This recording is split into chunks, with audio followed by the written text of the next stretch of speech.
지난 주일에 우리는 그 하나님께서 아브라함에게 주신 두 가지 명령에 대해서 살펴봤습니다. 하나님의 첫 번째 명령은 가라. 그 당시 아브라함은 이 하란이라는 곳에 머물러 있었는데 하나님께서는 내가 보여줄 땅으로 가라는 이 명령을 주시면서 네가 그 엉뚱한 곳에서 지금 세월 낭비하고 있다. 엉뚱한 곳에서 세월 낭비하지 말고 내가 보여주는 그 땅으로 가라. 이게 첫 번째 명령이었고요. 그런가 하면 하나님의 두 번째 명령이 너는 복이 될지라. 창세기 12장 2절에서 아브라함에게 너는 복이 될지라 그렇게 명하시면서 그 다음 3절 후반절에 보니까 땅의 모든 족속이 너로 말미암아 복을 얻을 것이라 하신지라. 이 엄청난 말씀 아닙니까? 땅의 모든 족속이 너를 통하여 복을 얻게 될 것이다. 너는 축복의 통로, 축복의 중재자, 또 어떤 분들은 축복의 그 유통자가 될 것이다. 그런 말들을 하거든요. 하나님께서 이런 엄청난 말씀을 주시는데요. 이제 아브라함이 그 하나님의 말씀에 힘입어서 다시 이제 힘을 얻어가지고 목적지 가나안을 향해 발걸음을 옮기는데 지난 주일에 여기까지 살펴봤습니다.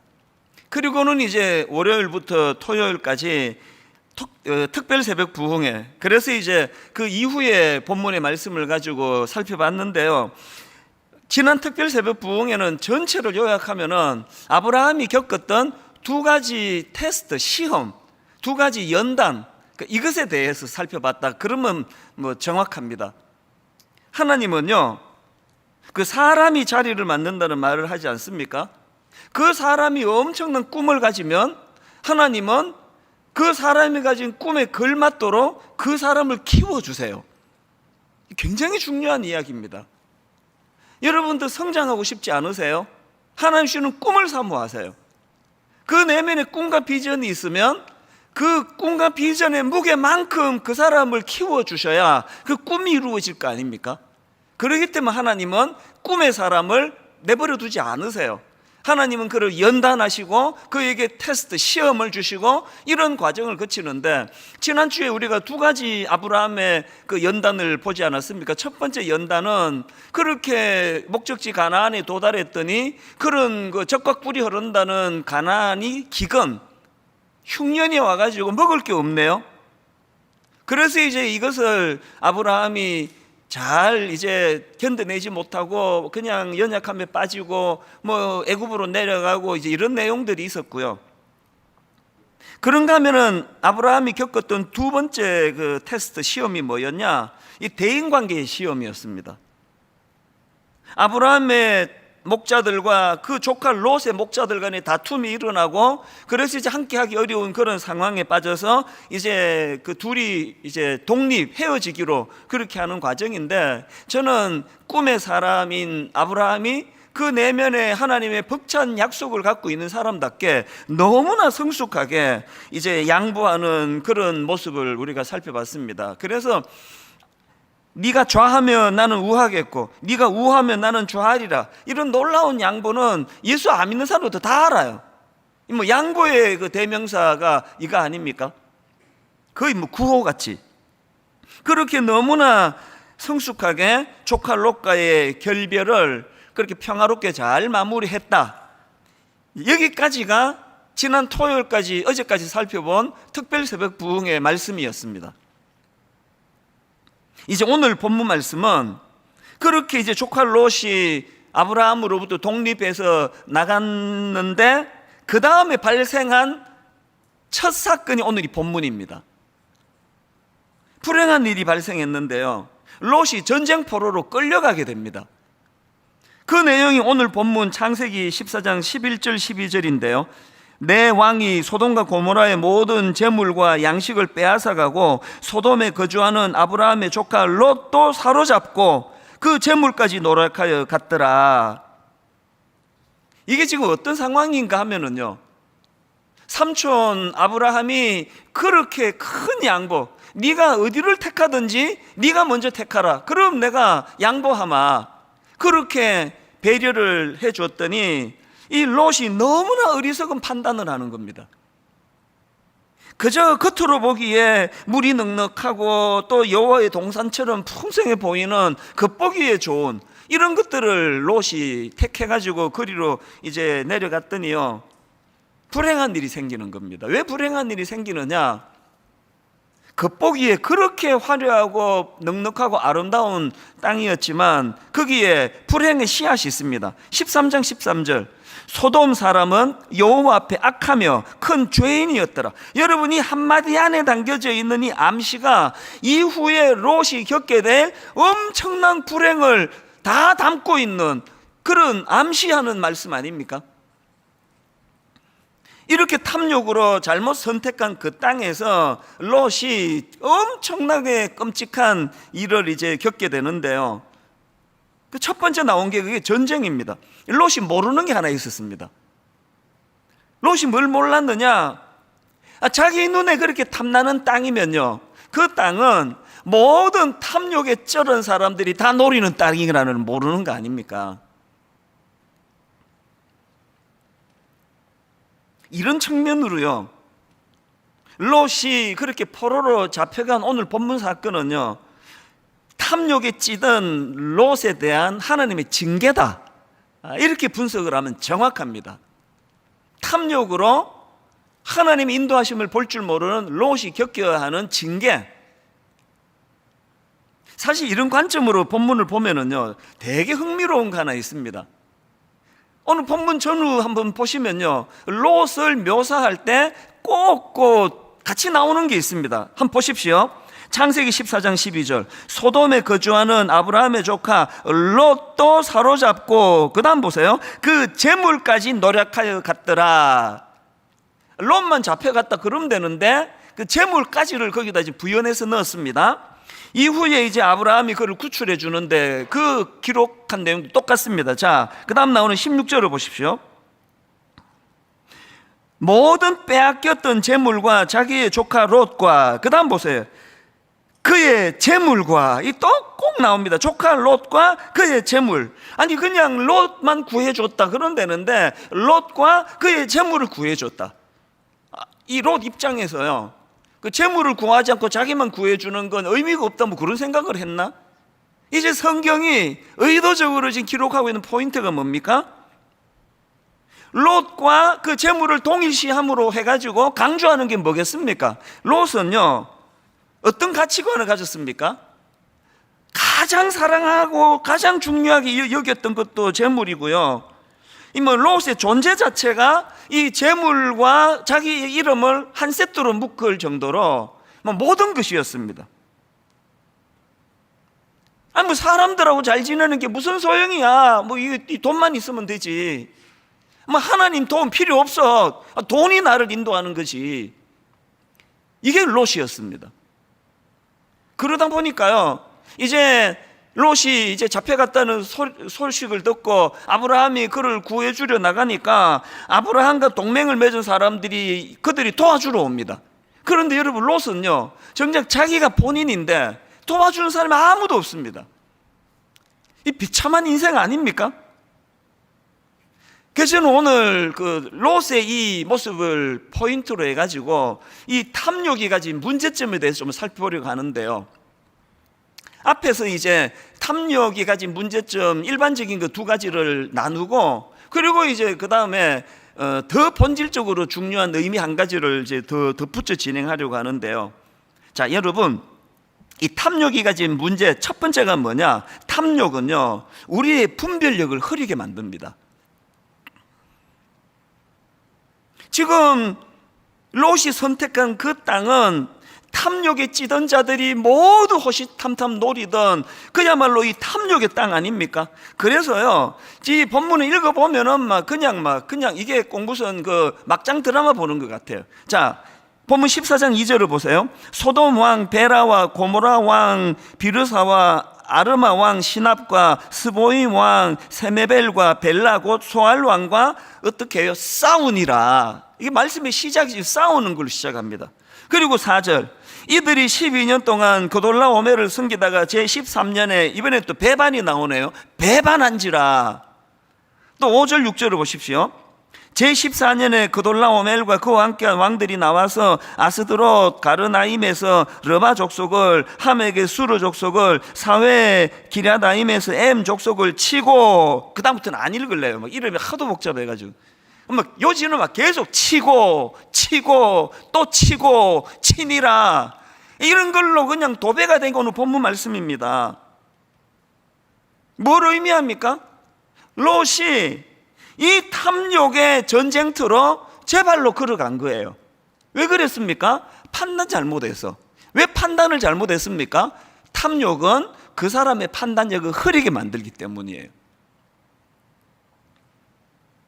왜 사기당합니까? 참 사기치는 사람이 이거 나쁜 게요, 너무나 절박한 사람, 너무너무 지금 어떤 문제로 당황해서 분별력이 없는 사람, 그런 사람한테 급하게 이제 해결해 주겠다고 다가가는 게 다 사기치는 사람들이고, 또 하나 탐욕적인 사람들에게 주로 찾아가요. 그래서 여러분 그 사기당하는 패턴을 제가 객관적으로 보면은요 거의 똑같아요. 그래서 지나치게 이자를 많이 준다고 그런데 귀 기울이면 안 됩니다. 또 너무나 쉽게 돈을 버는 방법, 이런 사람들이 참 나쁜 게요, 꼭 이런 말을 덧붙여요. 근데 너한테만 얘기한다? 생각해 보세요. 우리가 뭐라고 해? 우리한테만 그 얘기를 하겠냐고요. 절대 딴 데 얘기하지 마.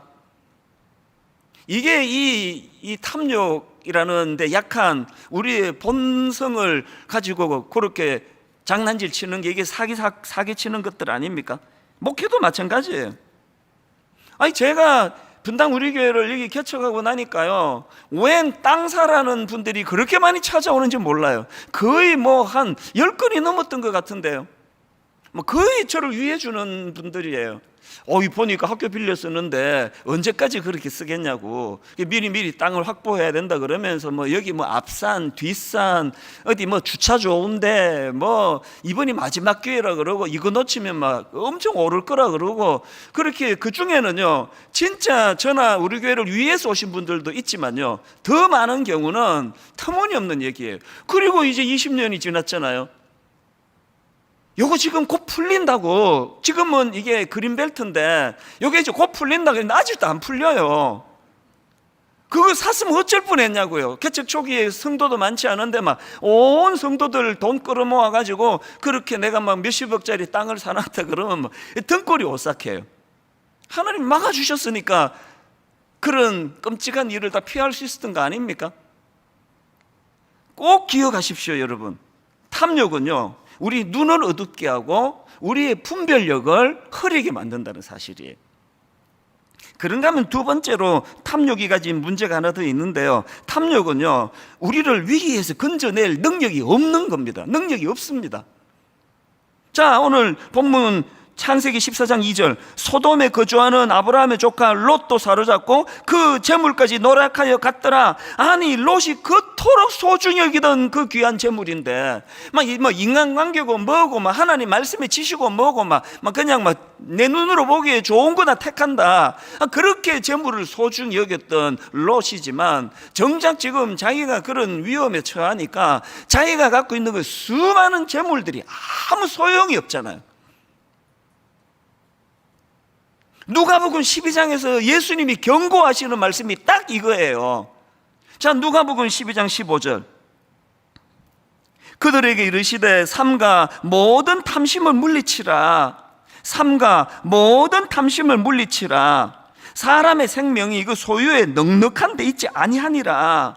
그리고는 이제 어리석은 부자 비유, 유명한 비유 아닙니까? 그 비유를 드시는데요, 자 16절입니다. 또 비유로 그들에게 말하여 이르시되 한 부자가 그 밭에 소출이 풍성하매. 그리고는 이제 그 부자의 특징을 쭉 열거하시는데요, 제가 어느 한 부분을 강조하느라고 거기에 굵은 글씨로 표현했는데요, 반복되는 이 굵은 글씨를 한번 보십시오. 17절부터 19절입니다.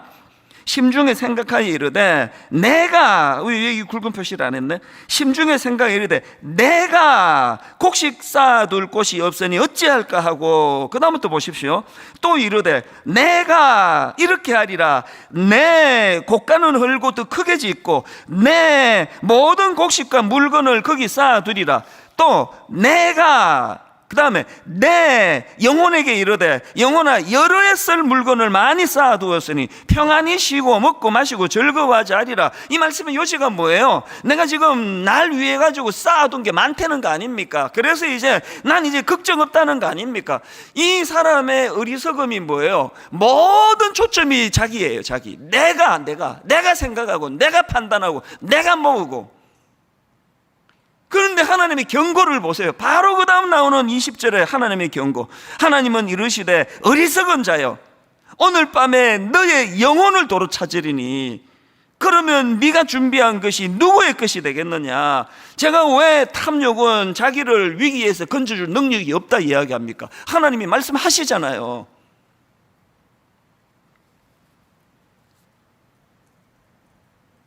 그렇게 자기 집착이 심하며 그 집착하며 사는 이게 자기를 위하는 것 같지만요, 이게 우리를 치명적으로 독한, 악한, 또 해로운 거라는 겁니다.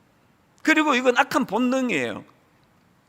제가 재밌는 글을 하나 읽었는데요, 링컨 대통령에게 두 아들이 있었다고 합니다. 이게 뭐 실화인지 아닌지는 모르겠습니다. 이 아이들이 어릴 때 어느 날 막 엄청나게 싸운 거예요. 막 이게 뭐 평상시와 다르게 어마어마하게 이제 싸우고 막 다투고 그래가지고요. 인근에 있는 지금 미국은 울타리가 없으니까 뭐 앞집 옆집 다 친하게 지내거든요. 미국의 저 링컨의 이웃에 있던 사람이 와가지고 아니 오늘 왜 이렇게 애들이 이렇게 싸웁니까? 무슨 일입니까? 그랬더니 링컨의 말이 너무 재밌습니다. 이렇게 말했습니다. 웃으면서 걱정하실 거 없습니다. 인류의 보편적인 문제가 일어났을 뿐입니다. 아니 지금 애들끼리 싸워가지고 왔는데 이게 뭐 뚱딴지 같은 말이 무슨 뜻입니까? 그랬더니 링컨의 말이 진짜 재밌습니다. 이렇게 말했습니다. 저 녀석들에게 제가 과자 3개를 줬더니 서로 자기가 2개를 먹겠다고 해서 일어난 싸움입니다. 링컨이 말한 그 아이들의 다툼이 인류의 보편적인 문제가 일어났을 뿐입니다. 이렇게 말한 이유를 아시겠죠? 어릴 때부터 이 문제 3개가 있으면 당연히 내가 2개 먹어야지, 무슨 소리야. 아마 형이고 동생이고 없습니다. 아니 지금 3개면 내가 2개 먹어야지, 네가 하나 먹어야 되는 거 아니냐? 여러분, 이게 왜 인류의 보편적인 문제입니까?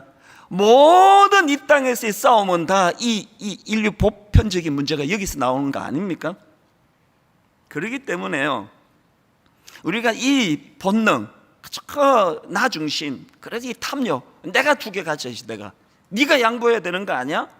이 생각의 뿌리가 너무나 깊이 박혀 있다는 사실을 우리는 항상 인식해야 됩니다. 홍정기 목사님이 쓰신 책에 보니까요, 나인 홀든 리브의 말을 인용하는데 이게 참 의미가 있습니다. 화면으로 한번 보십시오. 욕망이란 창조 때 주어진 인간 본성이 아니라 이기적 동물로 타락함으로 나타난 제2의 습성이다. 무슨 소리인지 아시겠죠? 하나님 절대 우리를 이렇게 탐욕적으로 만들지 않으셨다는 거예요. 이게 원래 우리의 모습이 아니라는 겁니다. 타락함으로 나타난, 그 이기적 동물로 타락함으로 나타난 제2의 습성이다. 어거스틴도 비슷한 말을 했습니다. 죄악된 욕망은 본성이 아니라 본성의 질병이다. 와, 이 정말 어거스틴은요 항상 전곡을 찔러요. 여러분이 뭐 저 욕심이 나고 뭐 나 2개만 먹었다 기어이 뺏어 놓고는 자기 합리화로 뭐 인간이 다 그렇지 뭐. 여러분, 인간이 다 그런 게 아니라요, 그게 본성이 아니라 그게 본성의 질병이에요. 이제 코로나에 감염된 거예요. 그게 지금 영적으로. 절대로 지금 3개 있는데 나 2개 먹어야 돼, 네가 하나 먹어야지, 이건 절대로 하나님이 원하시는 원래 창조 질서가 아닙니다. 이게 바로 이게 본성의 질병에 빠져, 질병. 여러분, 이 2가지 아시겠죠? 그렇기 때문에 우리는요 이 악한 본성과 싸워야 돼요. 방치하면 안 됩니다. 갈라디아 5장 24절, 그리스도 예수의 사람들은 육체와 함께 그 정욕과 탐심을 십자가에 못 박았느니라. 항상 이 말씀을 묵상해야 됩니다. 여러분, 이 2가지 아시겠죠? 탐욕은요 영육 간에 우리의 분별력을 흐리게 한다, 첫째. 둘째가 뭐였죠? 탐욕은 본질적인 위기에서 우리를 건져낼 능력이 없다. 재물이 그 어리석은 부자를 구해낼 수 없습니다. 이 두 가지를 항상 기억하시고요. 저는 여기다가 한 가지 더, 이거 외에도 우리가 탐욕을 경계해야 되는 결정적인 이유가 하나 있는데, 세 번째 그게 그겁니다. 탐욕은 하나님의 명령인 주신 복을 흘려보내지 못하게 한다는 거예요. 지난주부터 계속 강조하지만 여러분, 하나님은 저와 여러분에게 복 주시기를 원하시는 분이에요. 여러분 이거 믿음으로 받으셔야 돼요. 그리고 당당하게 구하세요. 복 주시기 원합니다. 하나님 약속하지 않으셨습니까? 저에게 복을 주시기 원합니다. 근데 왜 이 응답이 잘 안 되는가 보니까 그 다음을 안 해서 그런 것 같아요. 항상 세트로 기도하세요. 앞으로 하나님 복 주시기 원합니다. 그 주신 복을 먼저 내가 감사함으로 누리고, 그리고 하나님을 고여두지 않고 이 복을 유통하겠습니다. 흘려보내겠습니다. 나누겠습니다. 베풀겠습니다. 하나님이 이미 우리에게 많은 복 주신 거 기억하고 감사해야 돼요. 저는 매 특별 새벽 부흥회 때마다 느끼는 감정인데요, 이번에도 막 너무너무 힘든데 너무나 행복했습니다. 저에게 이게 특세가요, 특별 새벽 부흥회가 월요일과 화요일 새벽이 제일 힘들어요. 외부 강사를 우리가 모시질 않으니까요, 이제 토요일날, 주일날이 되고 나면은 저는 이제 뭐 그냥 진이 다 빠지거든요. 그래서 우선 집중이 안 돼요. 글도 잘 안 읽히고요. 근데 이게 지금 내일 새벽에 해야 되니까, 제가 보통 그 월요일 새벽 설교하고 화요일 새벽 설교는 미리 준비를 해둬요. 그래야 이게 차질이 안 생기니까요.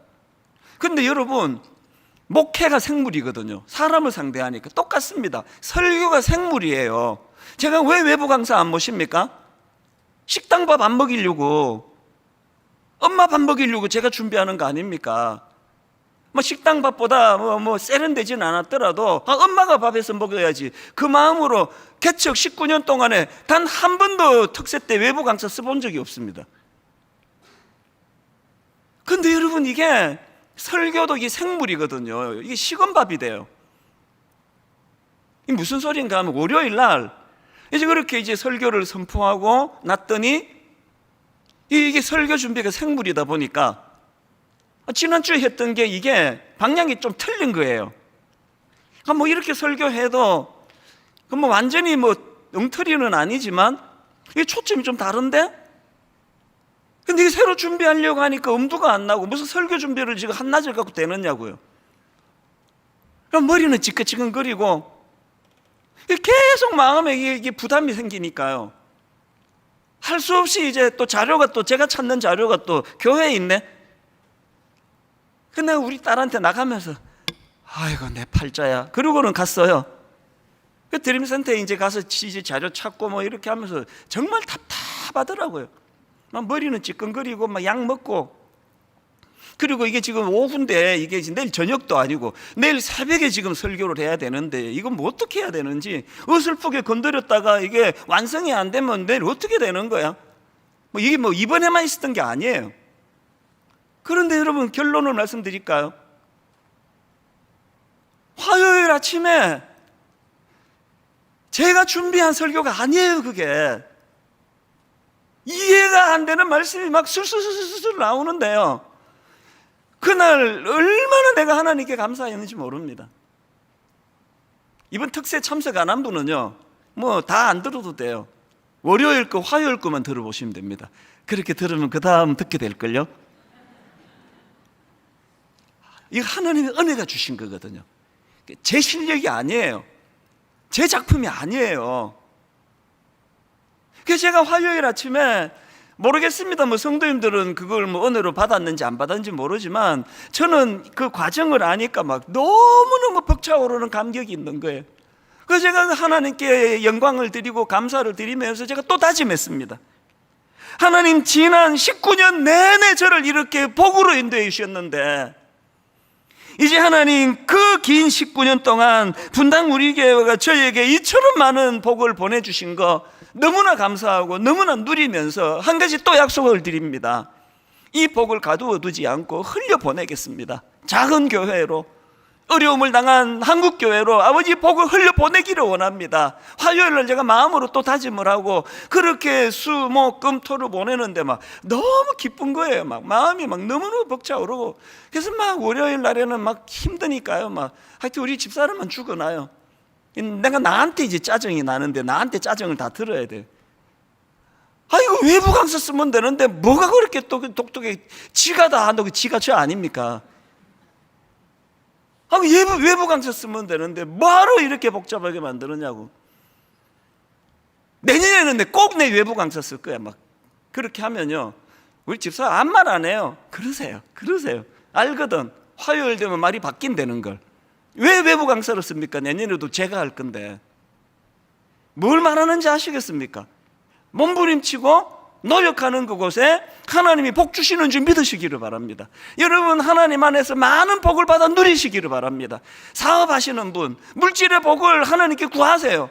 단 최선을 다해서 이가다 죽을 사람처럼 그렇게 달려가시면서, 그리고 그래서 물질의 복을 주시면 그건 가두어 두시면 안 됩니다.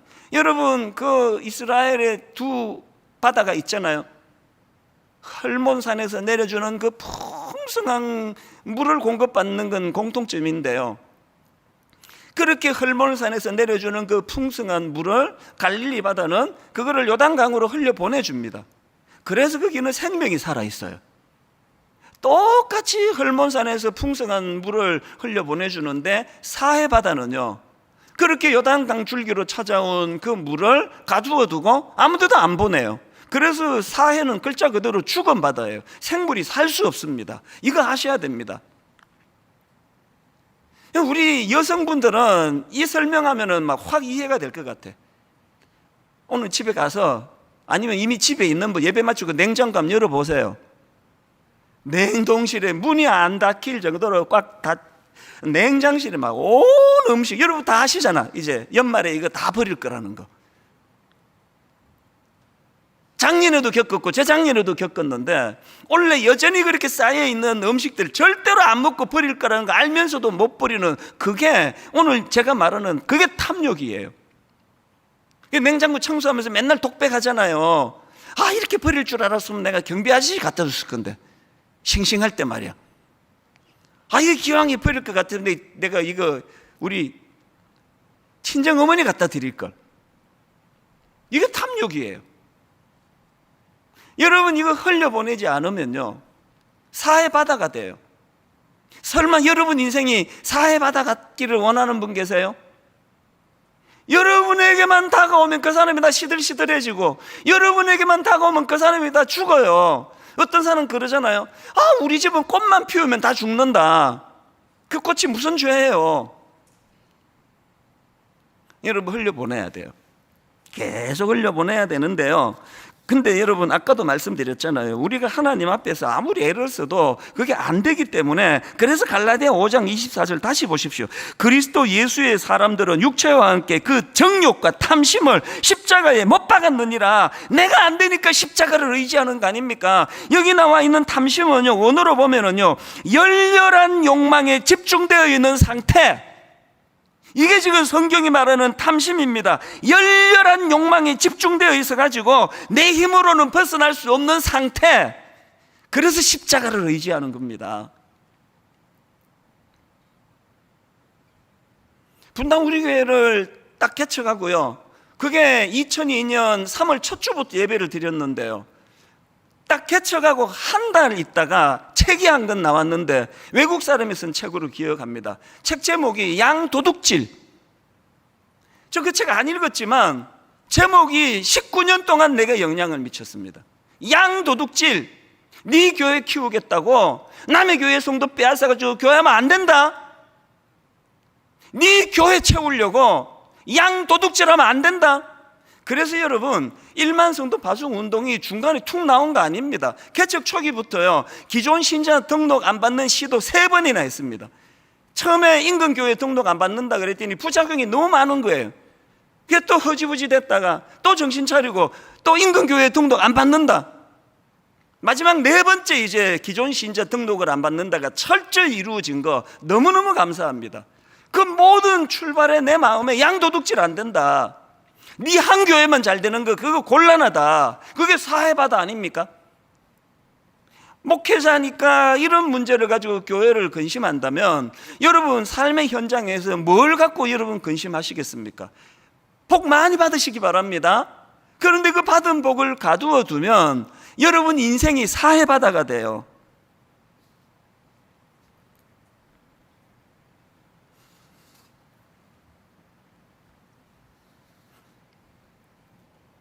최근에 제가 하나님의 인도하심의 섬세함을 경험했는데요. 이제 우리 교회의 큰 세 가지 숙제 중에 이제 두 가지는 이제 풀려가거든요. 하나는 이제 가평 우리 마을이 지친 자들의 쉼터가 되도록 거기에 너무 의미 있는 카페를 만들고 거기에 숙박시설을 넣고 거기에 본인이 와서 쉬는 공간도 되지만 우리가 공익적으로 우리 장애인 부모님들을 거기에 초대를 한다든지 선교사님 부부를 초대를 한다든지 너무너무 지쳐있는 우리 그 장애인들을 섬기는 그 복지사들을 초청한다든지 그래서 이제 1박 2일 그 불교에서 뭐 템플 스테이 뭐 천주교에서 뭐 홀리 스테이 뭐 이런 거라는데 가평에서 우리가 꿈꾸는 게 그런 거예요. 그렇게 초대해가지고 그들이 쉼을 얻고 회복을 얻고 그리고 또 그 공간을 장애인 학교 혹은 미자리 교회에서 수련의 장소로 쓸 수 있도록 그렇게 빌려드리는 거. 이게 이제 정리가 좀 됐거든요. 그리고 일만성도 파송 운동도 이제 29교회 목사님들과 너무 아름답게 잘 준비돼 가고 있습니다. 남은 숙제가 이제 드림센터 사회 환원이에요.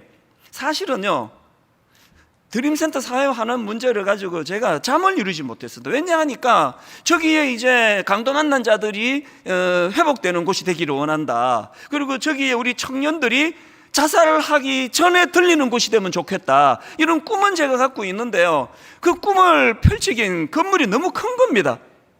한 1층부터 12층을 무슨 수로 그런 선한 일로 꽉 채울 수 있겠냐고요. 무슨 돈으로 그걸 하겠냐고. 아무리 생각해도 이게 건물 내놓는다고 되는 게 아니잖아요. 이게 내가 잠을 이루지 못하는 일이 여러 날이었는데 최근에요, 하나님이 기가 막힌 답을 주셨어요. 이건 진짜 신의 한 수입니다. 너무 궁금하시죠? 다음에 얘기해 드릴게요. 이걸 지금 얘기하면 너무 그렇잖아요. 언제 정말 제대로 말씀드려요. 이게 제가 그냥 허풍치는 거 아닙니다. 신의 한 수로 받았어요. 중요한 건요, 그렇게 이제 드림센터가 이렇게 하면 되겠구나라고 마음에 뜨거움이 용솟음 치고 있는데 우리 교회 초창기 집사님이 연락이 왔어요. 한번 만나자고. 제가 이 부부 못 뵌 지가요, 글쎄 10년이 넘었던 것 같은데 뜬금없이 전화가 왔어요. 그래서 만났더니 참 놀라운 얘기를 하네요. 드림센터 얘기를 하세요.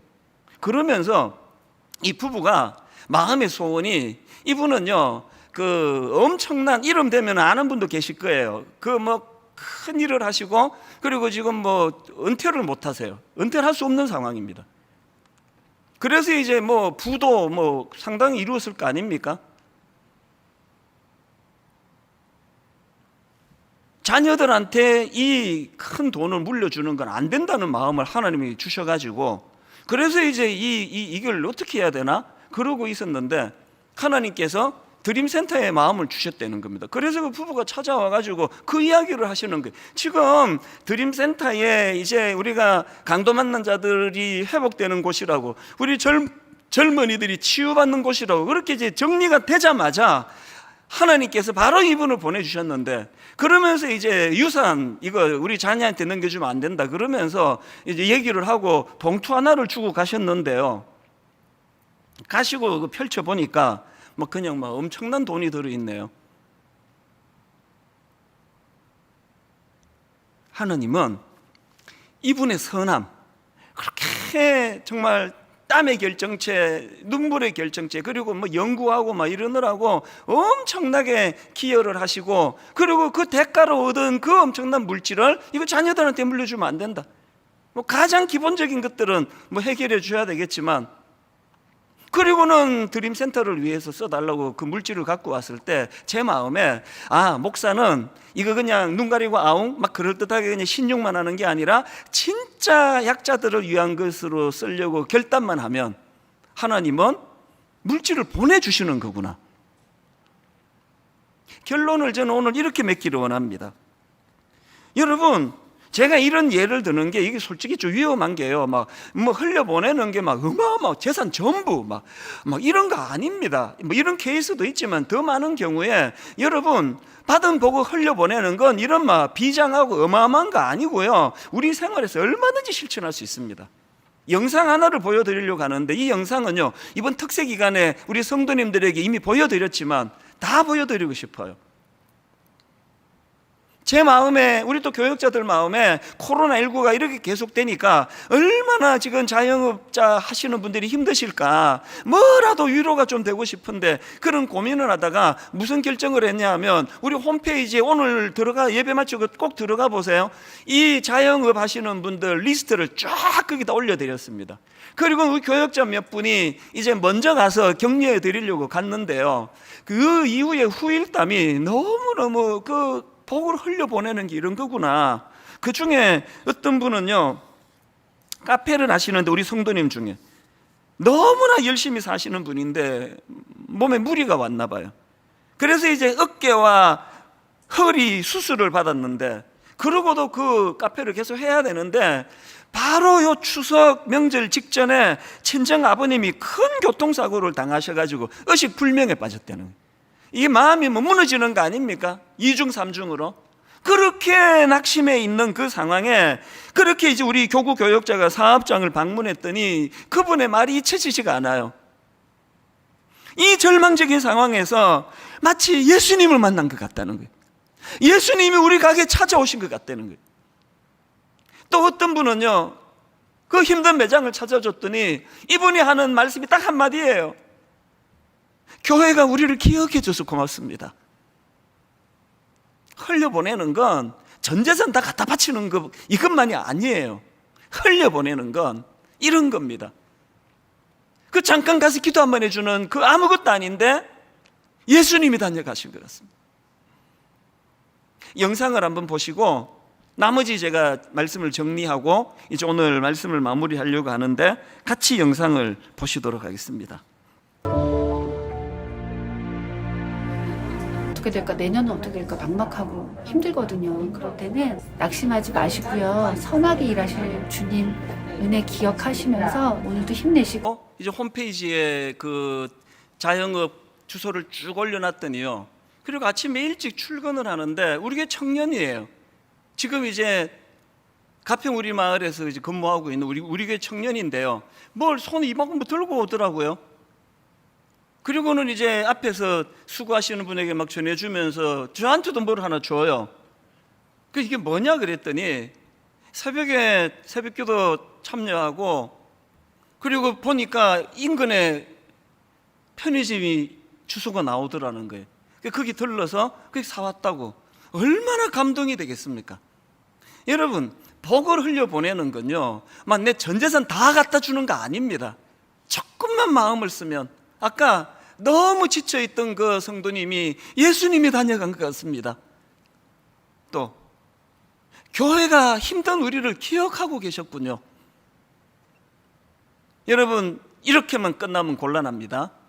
우리끼리만의 잔치가 되면 곤란합니다. 이렇게 시작을 해서 흘려보내셔야 돼요. 예수 믿는 사람, 예수 안 믿는 사람, 분당 우리 교회 성도, 분당 우리 교회 성도 아닌 사람, 이런 구분으로 섬기는 것이 아니라 제한 없이, 조건 없이. 결론을 했습니다. 복 많이 받으시기를 바랍니다. 그렇게만 구하지 말고 받은 복을 흘려보낼 수 있도록 정과 욕심을 십자가에 못 박는 믿음의 성도님들 되시기 바랍니다. 이번 특세 내내 은혜 받았던 찬양 다시 부르기 원해요. 이 세상을 살아가는 동안에 나의 힘을 의지할 수 없으니 기도하고 낙심하지 말 것은, 이렇게 탐욕적인 본능, 우리의 이 본능을 십자가 의지하여 기도를 통하여 한번 이거를 이겨내기를 원합니다. 그런 마음의 소원을 가지고 우리 함께 찬양하기 원합니다. 나는 누구인가? 또 나는 어디서 왔고 어디를 향해 가고 있는가? 그러니까 이런 질문들을 그 정체성과 관련된 질문이라 그렇게 말합니다. 박선웅 교수가 쓴 정체성의 심리학, 이 제목의 책을 보니까요, 그 정체성에 대해서 이렇게 설명합니다. 정체성이란 자신에게 중요한 것이 무엇이고 의미 있는 일이 무엇인지를 이해하고 이를 바탕으로 삶의 방향에 대해 결단을 내린 정도를 의미한다. 그렇게 그 정체성에 대해서 정의를 하고는 이 정체성이 잘 정립된 사람들이 어떤 사람들인가, 그들의 특징에 대해서 설명을 하는데요, 굉장히 흥미로웠습니다. 그 저자가 말하는 정체성이 잘 형성된 사람 첫 번째 특징이 뭐냐 하니까, 이런 사람들은 이 영혼의 엑스레이 사진을 가지고 있는 특징이 있다. 굉장히 그 의미 있는 이야기 아닙니까? 엑스레이 사진이라는 표현이 말해주듯이 이 정체성 정립이 잘 된 사람은 겉으로 보여지는 껍데기가 아니라 그 내면의 중요함, 그러니까 자기 삶의 가치와 의미 부여가 잘 되어 있는 특징이 있다. 이걸 영혼의 엑스레이 사진으로 그렇게 표현을 했고요. 그런가 하면은 또 하나, 이 정체성 정립이 잘 되어 있는 사람들은 자기 삶의 목적지가 찍힌 내비게이션을 갖춘 사람이다. 이 표현도 되게 흥미롭지 않습니까? 이 초행길 인생인데 이 정체성 정립이 잘 된 사람은 자기가 나아가야 할 방향을 정확하게 알고 있다는 거예요. 그래서 이게 내비게이션이 장착이 되어 있는 그런 인생이다. 이런 설명을 하면서 그 책에서 그 수상록을 쓴 몽테뉴의 말을 인용하는데요, 저는 이 한마디가 굉장히 저에게 울림이 됐습니다. 화면으로도 이걸 좀 올려달라 그랬는데요, 몽테뉴가 한 말입니다. 목적지가 없는 사공에게는 어떤 바람도 순풍이 아니다. 무슨 뜻입니까? 아니, 그 사람이 가고자 하는 방향이 정해져야 자기가 맞닥뜨리는 게 이게 만남의 축복인지 이게 인생의 방해가 되는지 아는 거 아닙니까? 이 목적지가 없는 사공에게는 어떤 바람도 순풍이 아니다. 지금 막 인터넷으로 쏟아져 들어오는 그 정보들이 이게 내게 이게 유익한 건지 이게 내게 쓰레기 같은 건지 이것이 판가름 나려면 내 방향이 정해져야 된다는 거예요. 오늘 이 시대가 막 이 정보의 홍수인데 잘못하면 여기 빠져 죽습니다. 이 몽테뉴가 조언하는 이 메시지, 목적지가 없는 사공에게는 어떤 바람도 순풍이 아니다. 그래서 우리가 어떤 바람을 유익하게 사모하고 어떤 바람을 탓하기 전에 인생의 방향이 먼저 목적지가 정해져야 된다는 겁니다.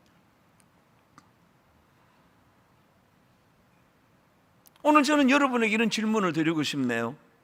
여러분에게는 이 내면의 아름다움을 잘 정리할 수 있는 영혼의 엑스레이 사진이 있습니까?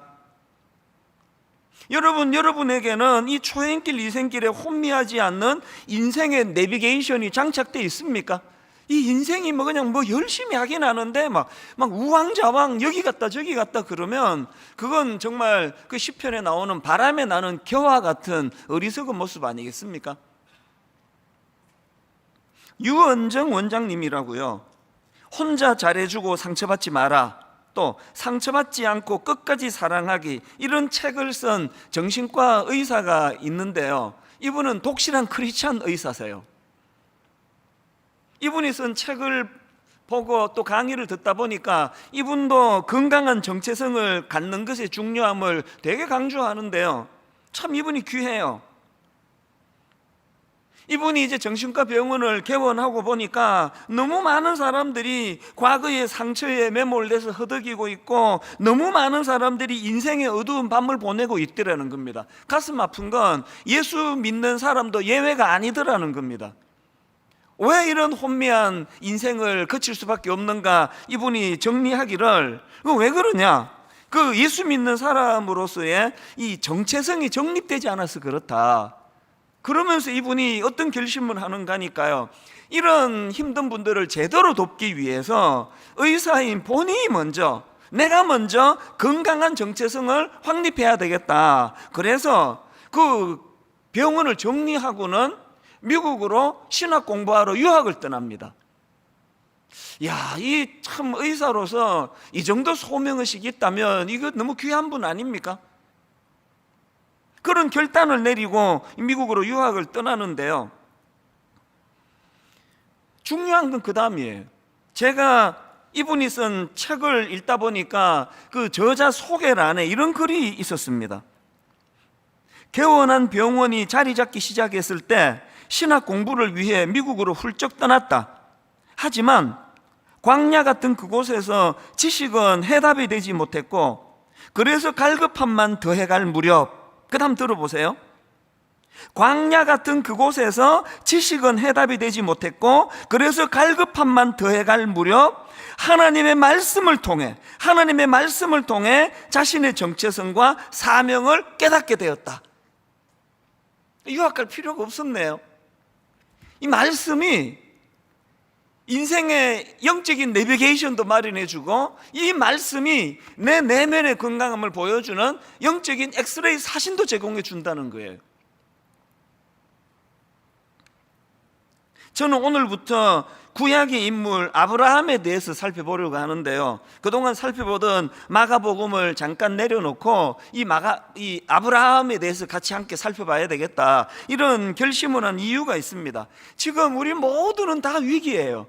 지금 코로나19가 2년째 지금 다가오고 있는데, 이게 지금 잦아들지 않고 주사 2번 다 맞았는데, 어제도 이게 또 이 확진자가 신기록을 세웠다, 이제 다음 주에는 4,000명을 돌파할지 모른다, 이게 언제 끝날지 모르니까 모두가 지금 다 지쳐 있는 상황 아닙니까?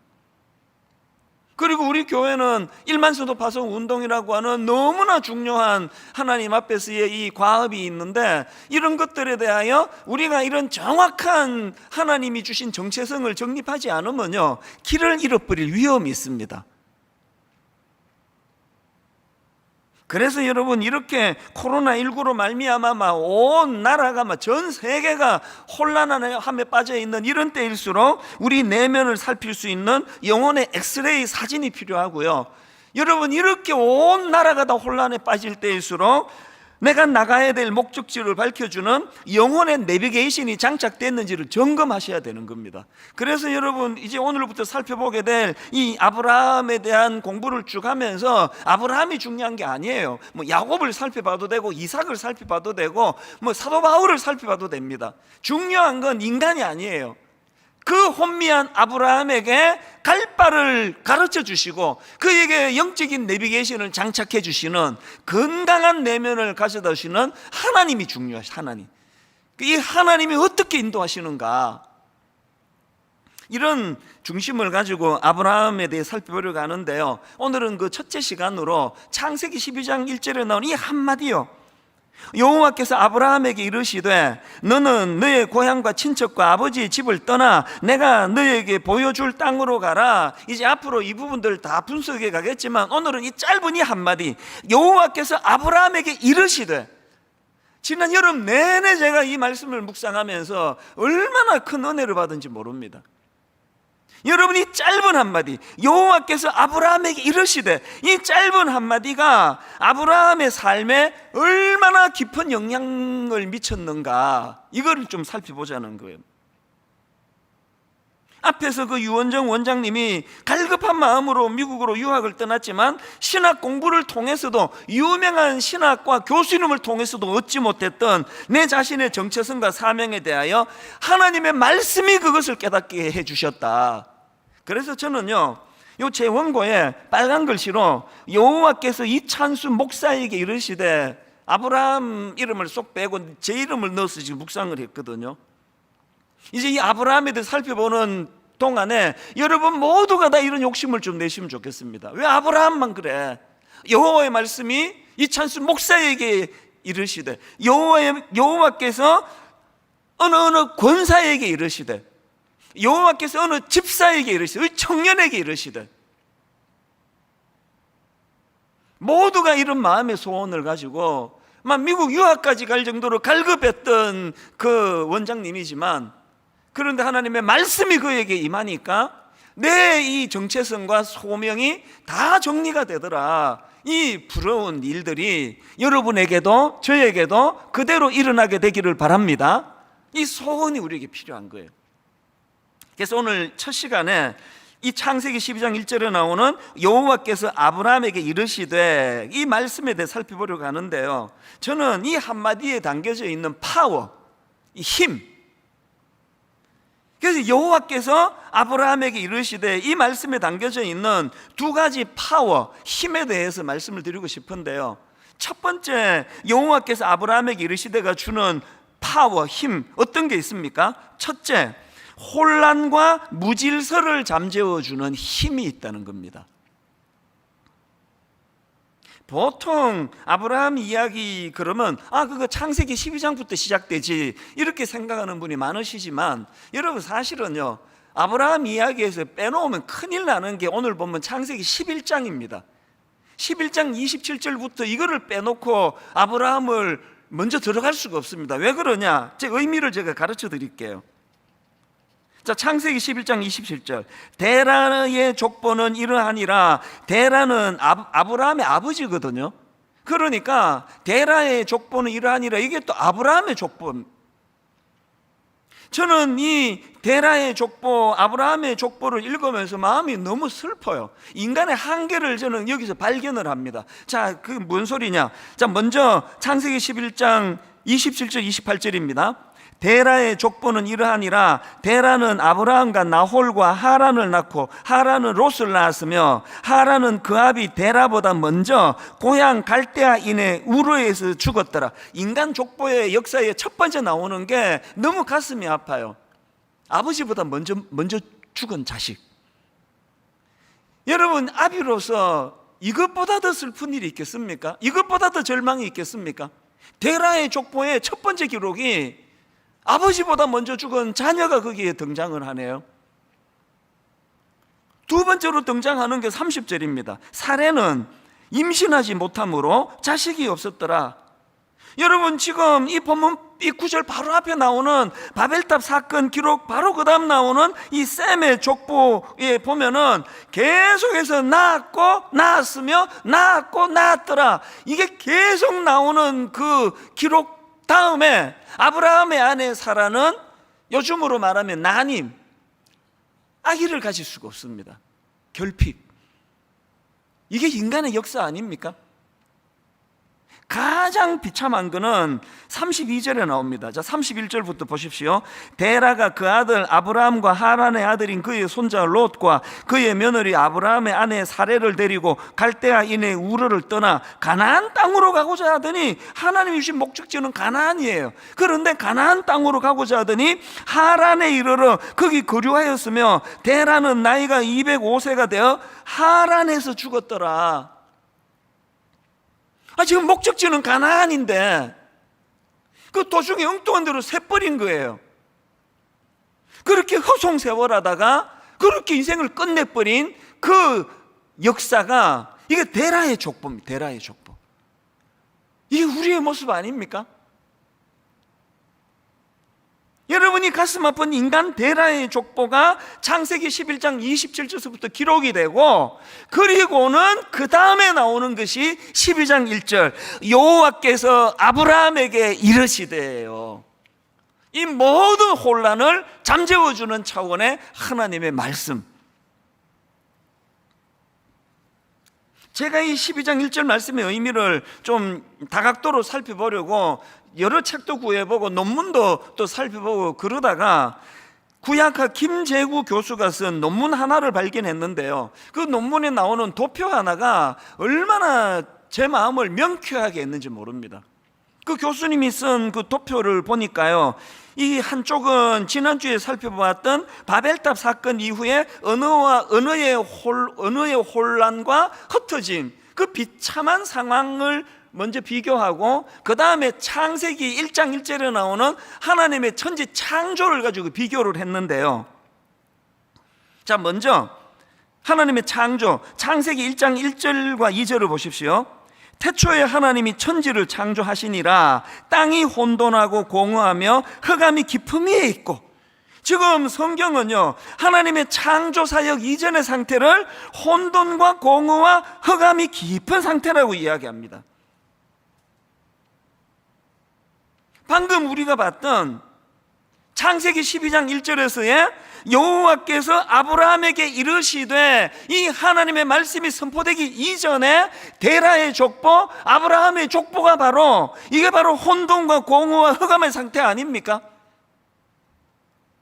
하나님 없이 우리 지혜로 바벨탑을 쌓을 수 있다, 그런 악한 시도를 행하다가 언어가 혼란을 겪고 흩어짐을 당하는 그 상태가 바로 혼돈과 공허와 흑암의 상태 아니냐고요.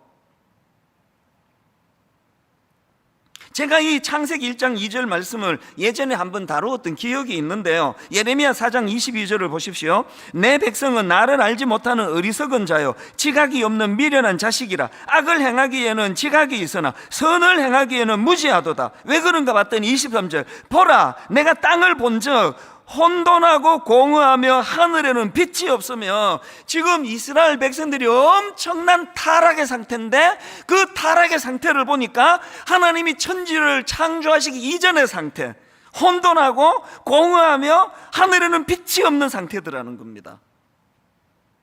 왜 이스라엘 백성들이 타락할 수밖에 없었다고요? 겉으로 보기에는 껍데기는 선민이라는 그런 긍지를 갖고 있었지만, 사실은 그들의 실제 상황은 하나님의 창조 이전 혼돈과 공허와 흑암의 상태에 놓여 있었기 때문이다. 이거 우리도 마찬가지 아닙니까?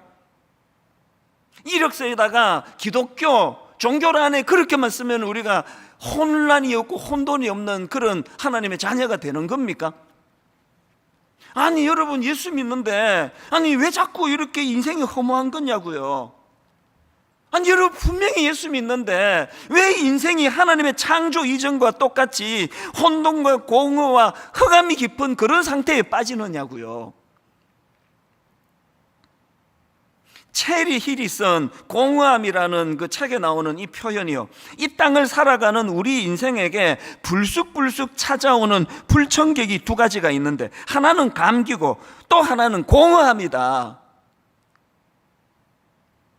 아니 예수 믿었는데 이제 하나님이 나를 인도하시는 내 아버지가 되셨다 고백하는데, 어떻게 감기는 어떻게 할 수 없다 치더라도 어떻게 공허함이 내 인생에 지멋대로 불쑥불쑥 찾아오는 불청객이 되도록 방치할 수 있느냐는 겁니다. 왜 이런 허무함이 밀려온다고요? 지금 하나님은 가나안을 목적지로 가라고 그렇게 인생의 내비게이션을 장착해 줬는데, 지금 우리는 하란이라는 엉뚱한 곳에 기웃거리고 있어서 그런 거 아닙니까? 인생이 혼란스러우세요? 막 공허하세요? 지금이야말로 창세기 12장 1절 말씀이 들려줘야 될 때입니다. 여호와께서 누구누구에게 이르시되. 근데 여기서 한 가지 흥미로운 게 있는데요, 자 다시 이제 그 천지를 창조하시던 창세기 1장으로 가시는데요, 자 창세기 1장 3절입니다. 하나님이 이르시되 빛이 있으라 하시니 빛이 있었고. 여러분 여기에요, 하나님이 이르시되 빛이 있으라 하시니 빛이 있어, 하나님의 창조 사역이 시작이 됐는데, 여기 나오는 하나님이 이르시되 할 때 이르시되가 히브리어로 아마르예요. 그런데 중요한 게 뭐냐, 하나님이 그 흑암과 그 혼돈과 공허 속에 빠져있던 그 세상을 창조하실 때 사용하셨던 아마르, 이르시되, 이게요 그 혼란한 데라의 족보가 기록된 11장이 끝나자마자 나오는 12장 1절에서 여호와께서 아브라함에게 이르시되, 여기 나오는 이르시되가 이게 히브리어로 아마르예요.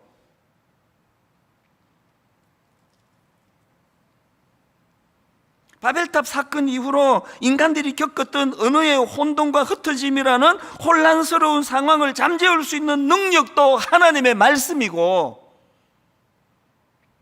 아브라함의 아버지 데라의 족보에 나오는 그 혼란스러운 상황을 잠재우는 능력도, 이것도 하나님의 아마르가 있을 때 가능하다는 겁니다. 다시 묻습니다. 혼란스러우세요? 사는 게? 막 어디가 길인지 모르시겠습니까? 감기하고 더불어 막 수시로 찾아오는 게 내 마음의 어떤 공허함입니까? 여러분 지금이야말로 그 혼란과 무질서를 잠재우는 하나님의 아마르가 필요한 거예요. 아마르가. 이 좋지도 않은 이 목소리 스피커 타고 이 찬수 목사 목소리만 흘러가는 예배가 아니라 하나님의 아마르가 선포되는 예배가 되기를 바랍니다. 우리의 혼란을 잠재워주는 그 데라의 족보가 말로 다 할 수 없이 슬프디 슬픈, 아버지보다 먼저 죽는 아들이 나오고 온 세상이 낳고로 기록되고 있는 거기에 자녀를 낳을 수 없는 슬픔. 하나님은 가나안을 목적지로 정해주셨는데 도중에 엉뚱한 대로 새버려가지고 거기에서 인생 다 허비하고 그렇게 죽어버리는 인생, 이 모든 혼란을 잠재워주는 그런 차원에서 하나님이 창세기 12장 1절에서 말씀해 주시는, 이게 아브라함에게 주신 아마르의 선포라는 겁니다.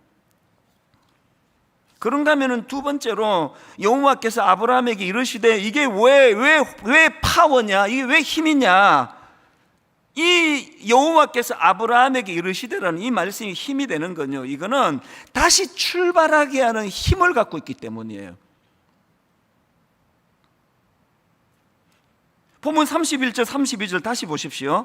데라가 그 아들 아브라함과 하란의 아들인 그의 손자 롯과 그의 며느리 아브라함의 아내 사레를 데리고 갈대아인의 우르를 떠나 가나안 땅으로 가고자 하되 하란에 이르러 거기 거류하였으며 데라는 나이가 205세가 되어 하란에서 죽었더라. 제가 이 모리아 산으로 가는 길, 이런 책이 있는데 옛날에 나온 책이에요. 이 책을 보니까요, 왜 목적지는 가나안인데 도중에 엉뚱한 곳에 머물렀는가, 하란에 왜 머물렀는가, 그 설명하는 대목이 있더라고요. 하란은요, 교차로라는 뜻을 가진 이름이래요. 하란은 그 이름 뜻 그대로입니다. 길이 잘 연결돼 가지고 국제무역로의 교차점에 위치해 있던 지역이었답니다. 그러니까 상업도시로 번성했던 곳이 하란이래요. 이게 뭘 의미합니까? 아브라함 일행이 보기에 떠나온 자기 고향 갈대아 우르보다 훨씬 번창했고, 또 자기들 같은 이런 이주민들이 일자리를 너무나 쉽게 구할 수 있는 그런 곳이니까 눈이 번쩍 뜨여진 거 아닙니까?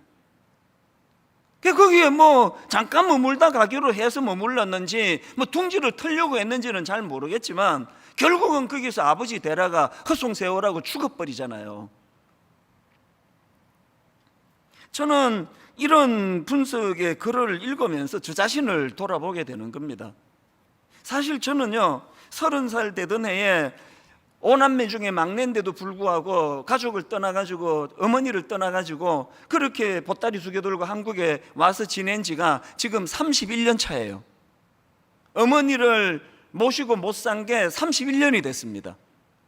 왜 그런 역이민을 결정했을까요? 하나님이 저에게 이 소명을 주셨기 때문이에요. 한국에 가서 청소년들을 도와라, 그리고 교회를, 아름다운 교회를 세워라. 저는 이 데라의 모습을 보면서 마음의 소원을 가져요.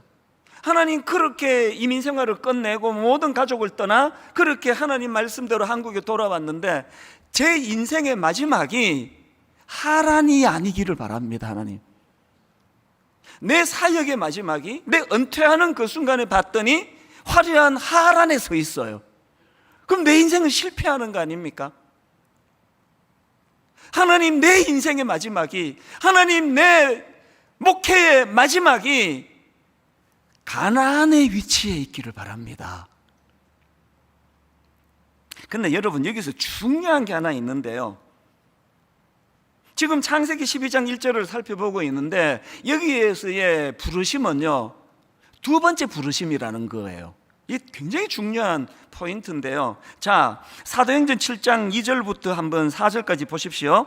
스데반이 이르되 여러분 부형들이여 들으소서. 우리 조상 아브라함이 하란에 있기 전 메소포타미아, 이 갈대아 우르거든요, 메소포타미아에 있을 때에 영광의 하나님이 그에게 보여 이르시되 내 고향과 친척을 떠나 내가 너에게 보일 땅으로 가라 하시니 아브라함이 갈대아 사람의 땅을 떠나 하란에 거하다가 그의 아버지가 죽음에 하나님이 그를 거기서 너희 지금 사는 이 땅으로 옮기셨느니라. 그러니까 아브라함이 고향인 갈대아 우르에 있을 때 하나님이 1차로 그를 부르셨어요.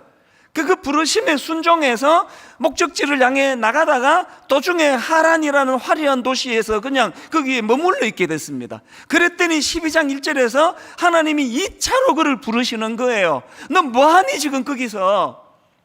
그래서 다시 목적지를 향해 가나안을 향해 나가게 되는 게 그게 12장 1절입니다. 이 말씀이 저에게 왜 중요한 의미를 가져다 주는지 아십니까? 여러분, 제가 앞에서 말씀드렸잖아요. 제가 이민 생활을 끝내고 저 혼자서 가족을 떠나 한국으로 돌아올 때 저의 목적지는, 하나님이 지정하신 목적지는 가나안이에요. 그랬는데 여러분, 분당 우리 교회를 개척하고 처음에는요, 이렇게 큰 교회는 꿈꾸지도 않았고 원하는 바도 아니었습니다. 그래서 옥하는 목사님이 100%를 물질적으로 경제적으로 지원해 주는 분리개척 1호로 정해 주셨음에도 불구하고, 백지 수표를 주셨음에도 불구하고 70평짜리 엘리베이터도 없는 상가 4층에다가 얻은 거 아닙니까? 그래서 옥 목사님께 그 견적서를 드리니까, 아니 왜 이것밖에 청구를 안 했어? 그러셨어요. 엘리베이터도 없는 상가 4층에 그 70평짜리에, 그 70평이면 뭐 어느 만한지 여러분 짐작도 못 하실 거예요. 거기에 무슨 뭐 화장실 내고 복도 내고 주일학교 내면 그 뭐 어른들 모이는 공간이고 몇 명 모이겠냐고요. 그렇게 시작을 했는데 인근 교회에서 맞고 뭐 또 이렇게 흘러 여기까지 왔다가 정신 차리고 보니까 분당 우리가 대형 교회가 돼 있네요. 제가 뭐가 두려운지 아십니까?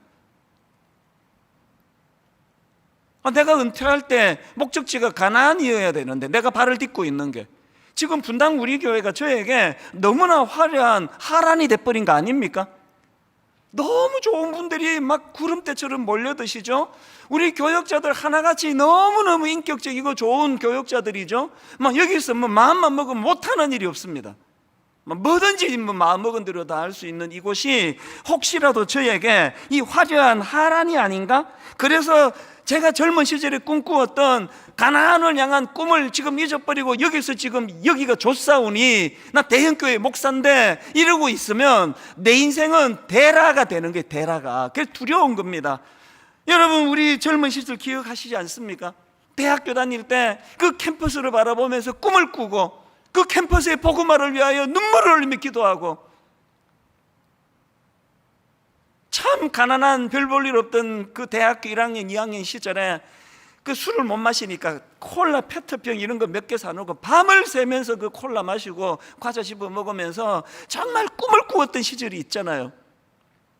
그때 제가 소속된 SFC라는 그 학생신앙운동 그 단체에서 SFC 강령 이 다 외우게 했는데요, 요즘도 가끔씩 대내입니다. SFC 강령, 우리는 개혁주의 신앙과 생활을 확립하여 세상의 빛과 소금이 됨을 우리의 목적으로 한다.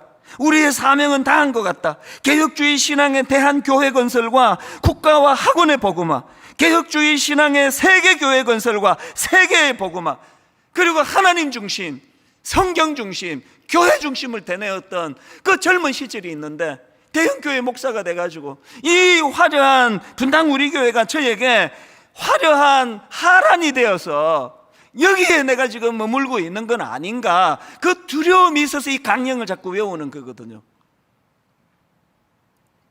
여러분은 어떠십니까?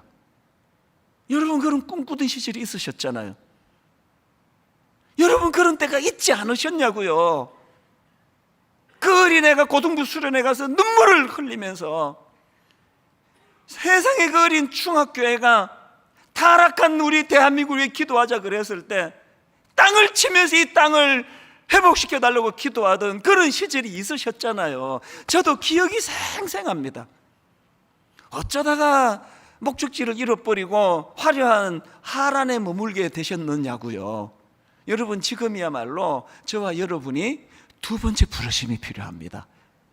하나님의 두 번째 부르심.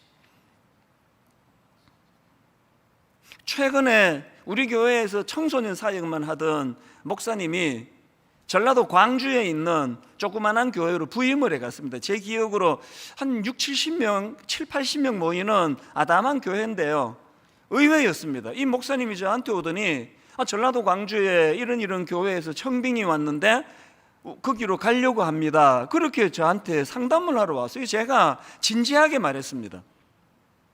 왜 이렇게 서두르냐고. 아니 지금 교구 사역도 안 해보고 그 중등부만 하다 저도 그런 입장이 돼 사실은. 저도 뭐 그렇게 어른 목회도 안 해보고 개척을 했긴 한데 당신은 안 그러면 좋겠다. 그래서 제가 진지하게 숙제를 줬어요. 아내와 함께 정말 하나님의 뜻을 구하는 기도를 드려봐라. 하나님의 응답이 있으면 그때 나한테 다시 오라고. 그랬더니요, 이 목사님이 며칠 뒤에 왔어요 저한테.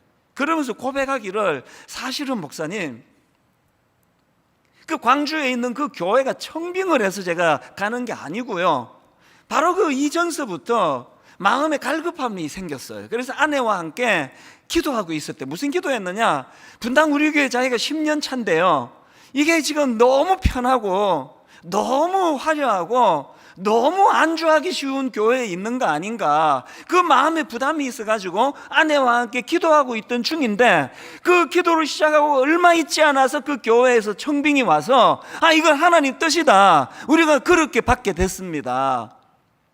제가 그 자리에서 축복하며 허락을 했습니다. 그리고 지금도 그 목사님이 마음에 계속 머물러 있어요. 어른 목회도 안 해본 이 목사님이 낯선 전라도 광주에서 참 그 한 6, 70명이라 그러면 막 서로가 너무 잘 아는 이런 사이일 텐데, 하나님 이 목사님이 그 광주의 그 교회가 하나님이 허락하신 목적지 가나안인 줄 믿습니다. 이 꿈을 가지고 있다면 위치가 필요합니까? 꼭 서울이라 해야 됩니까? 수도권에서만 목회하는 겁니까? 하나님이 부르시는 그 자리가 바로 하나님이 원하시는 목적지 가나안인 줄 믿습니다.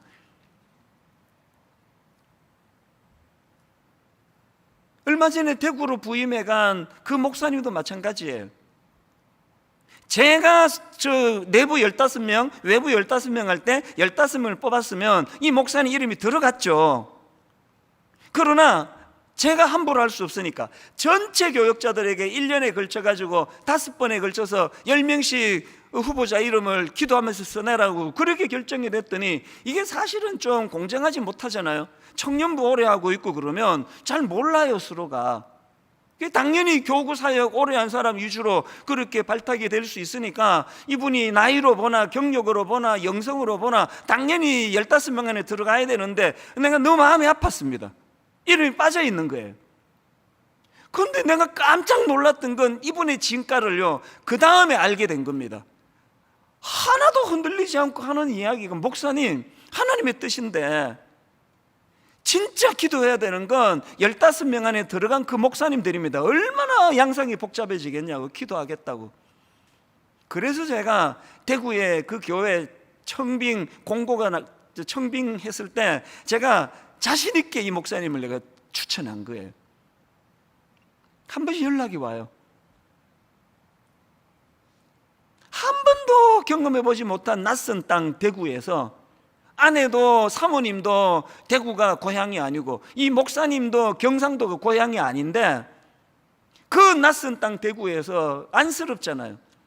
한 번씩 연락 올 때마다, 오늘 본문으로 빗대어 설명을 하자면, 하나님께서 나에게 허락하신 가나안이기 때문에, 이곳이 나의 목회지이기 때문에 너무나 감사하게 행복하게 사역하고 있습니다. 여러분, 한국 교회가 뭐 변질했고 타락했고 이런 소리 많이 하지만요, 그렇지 않습니다. 곳곳에 참 하나님 맡기신 그 사명을 따라 이곳이 나의 가나안입니다, 눈물로 고백하며 그 자리를 지키는 주의 종들이 얼마나 많은지 모르고, 그런 종들을 위하여 기도로 후원해야 되는 책임이 있다는 거 기억하시기를 바랍니다. 오늘 결론을 이렇게 내리기 원합니다. 여러분, 그 스티브 잡스가 스탠포드 대학교 졸업식 때 했던 그 축사, 유명하게 떠도는 축사 중에 한 대목을 읽어드리고 말씀을 마무리하려고 하는데요, 스티브 잡스가 대학 졸업생들에게 이렇게 말했습니다. 여러분의 삶은 한정되어 있으니 다른 사람의 삶을 살면서 여러분의 삶을 낭비하지 마세요. 여러분의 삶은 한정되어 있으니 다른 사람의 삶을 살면서 여러분의 삶을 낭비하지 마세요. 스티브 잡스를요, 이 연설을요, 오늘 본문에 빗대 갖고 제가 해석을 해보니까 딱 이겁니다. 엉뚱한 하란에서 세월 낭비하지 말고, 겉으로 화려해 보인다고 거기에 취해 있지 말고,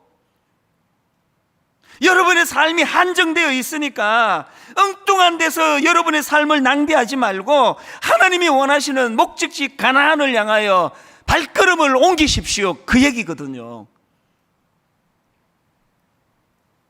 어떤 분은 분당 구역에 남으셔서 이곳이 여러분의 가나안이 되기를 원합니다. 어떤 분들은 29교회로 옮기셔서 그곳이 여러분의 가나안이 되기를 원합니다. 어떤 분은 지역에 있는 작은 교회에 너무너무 신실한 목사님이 목회하는 그 교회로 옮기셔서 그곳이 여러분의 가나안이 되시기를 바랍니다.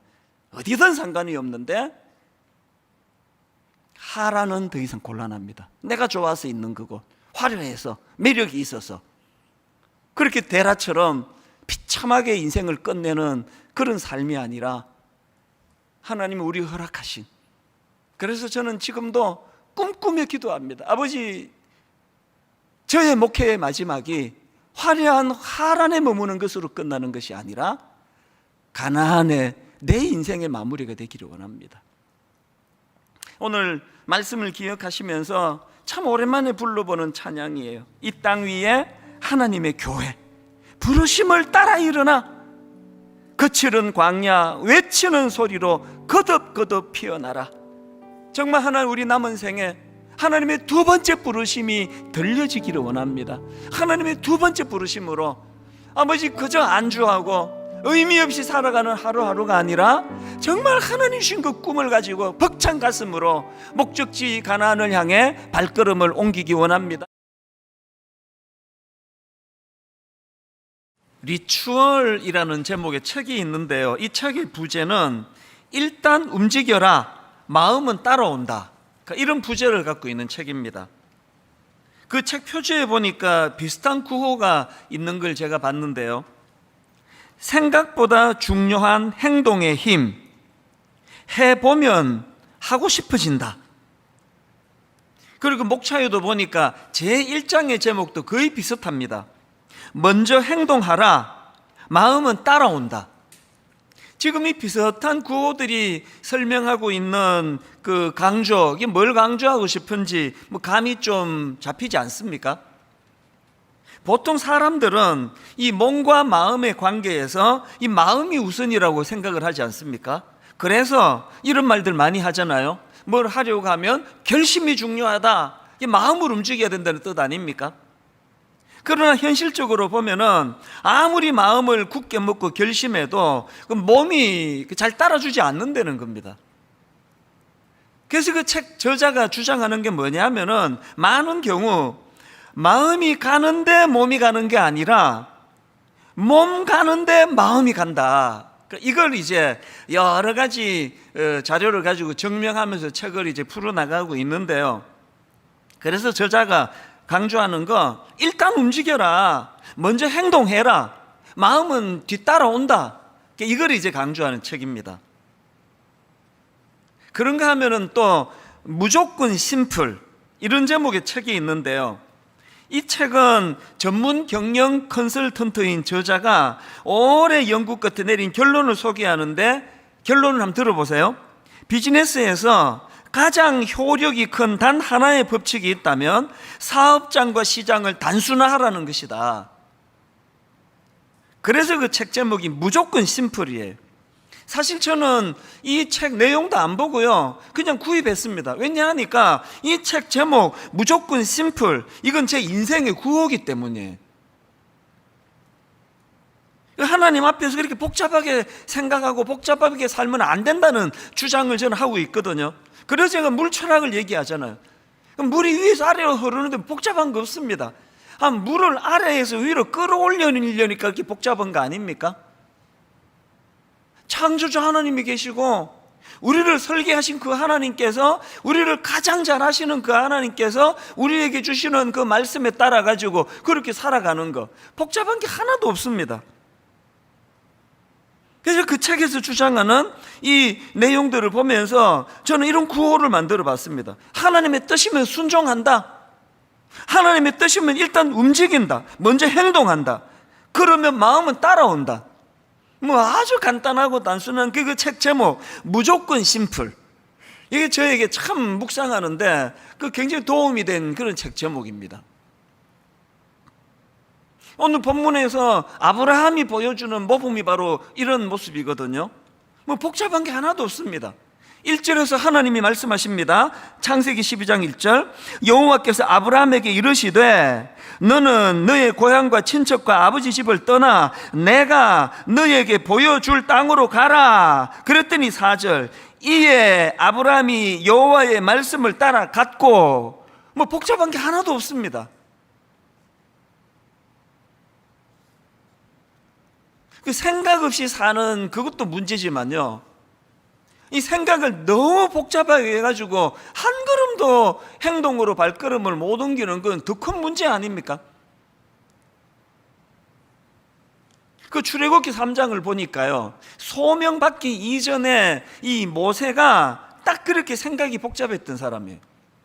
하나님께서는 애굽의 종살이로 신음하는 이스라엘 백성들을 해방시켜 주시기 원하시고 그 지도자로 모세를 부르시거든요. 출애굽기 3장 10절, 이제 내가 너를 바로에게 보내어 너에게 내 백성 이스라엘 자손을 애굽에서 인도하여 내게 하리라. 그랬더니 모세의 반응을 한번 보세요. 바로 그 다음 11절, 모세가 하나님께 아뢰되 내가 누구에게 바로에게 가며 이스라엘 자손을 애굽에서 인도하여 내리까? 아니 그냥 아멘 하면 되는 건데 막 복잡해요. 이게 막 계속됩니다. 막 읽다가 막 짜증이 나요. 막 하나님 계속 설명해 주시는데 사람들이 내 말을 듣겠습니까? 누가 내 말을 믿어주겠습니까? 아무도 내 말을 안 믿을 겁니다.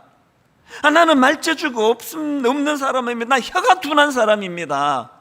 하나님께서 아무리 설명을 해줘도 이 모세 생각이 막 너무 복잡한 거예요. 이 답답한 모세의 이 성경을 읽다가 떠올려진 시원한 구절 하나가 제가 떠올려졌는데요, 여기에 반해가지고 여러분 마가복 1장에 보면은요, 예수님이 해변을 지나시다가 그물질하는 베드로와 안드레를 보시고 부르세요. 자, 마가복 1장 17절, 예수께서 이르시되 나를 따라오라, 내가 너희로 사람을 낚는 어부가 되게 하리라 하시니, 그랬더니 바로 그 다음 18절, 곧 그물을 버려두고 따르니라. 뭐 시원하지 않습니까? 복잡한 거 없습니다. 따르라 그러시니까, 주님이 따르라 그러니 뭐 이거 뭐 대단한 거 아닙니까? 그래서 곧 그물을 버려두고 따르니라. 이게 주님의 말씀이 진리다 싶으면요, 뭐 그냥 따르면 되는 겁니다. 제가 29살 때 이민을 가가지고 조그만한 비즈니스를 시작하는 그 즈음에 하나님이 저에게 한국으로 돌아가라, 목사가 되라, 청소년들을 도와주라. 이게 여러분 막 엄청 복잡한 것 같아도요, 아무 일도 아니에요. 그래서 저는 뭐 이걸 뭐 아주 굉장히 간단하게 생각했습니다. 이게 정말 하나님의 콜링, 소명이면 순종해야지. 그래서 저는 막 머리 복잡하게 굴리고 그렇게 하지 않고 성경을 읽었죠. 그 시로 창세기부터 요한계시록까지 읽으면서 이게 진짜 하나님의 부르심인지 내가 그냥 혼자 생각하는 건지 그렇게 2달 동안 성경을 읽으면서 확신했거든요. 이거 하나님의 부르시는 소명이다. 그래서 한국으로 돌아가겠는데 뭐 생각 복잡하게 안 했습니다.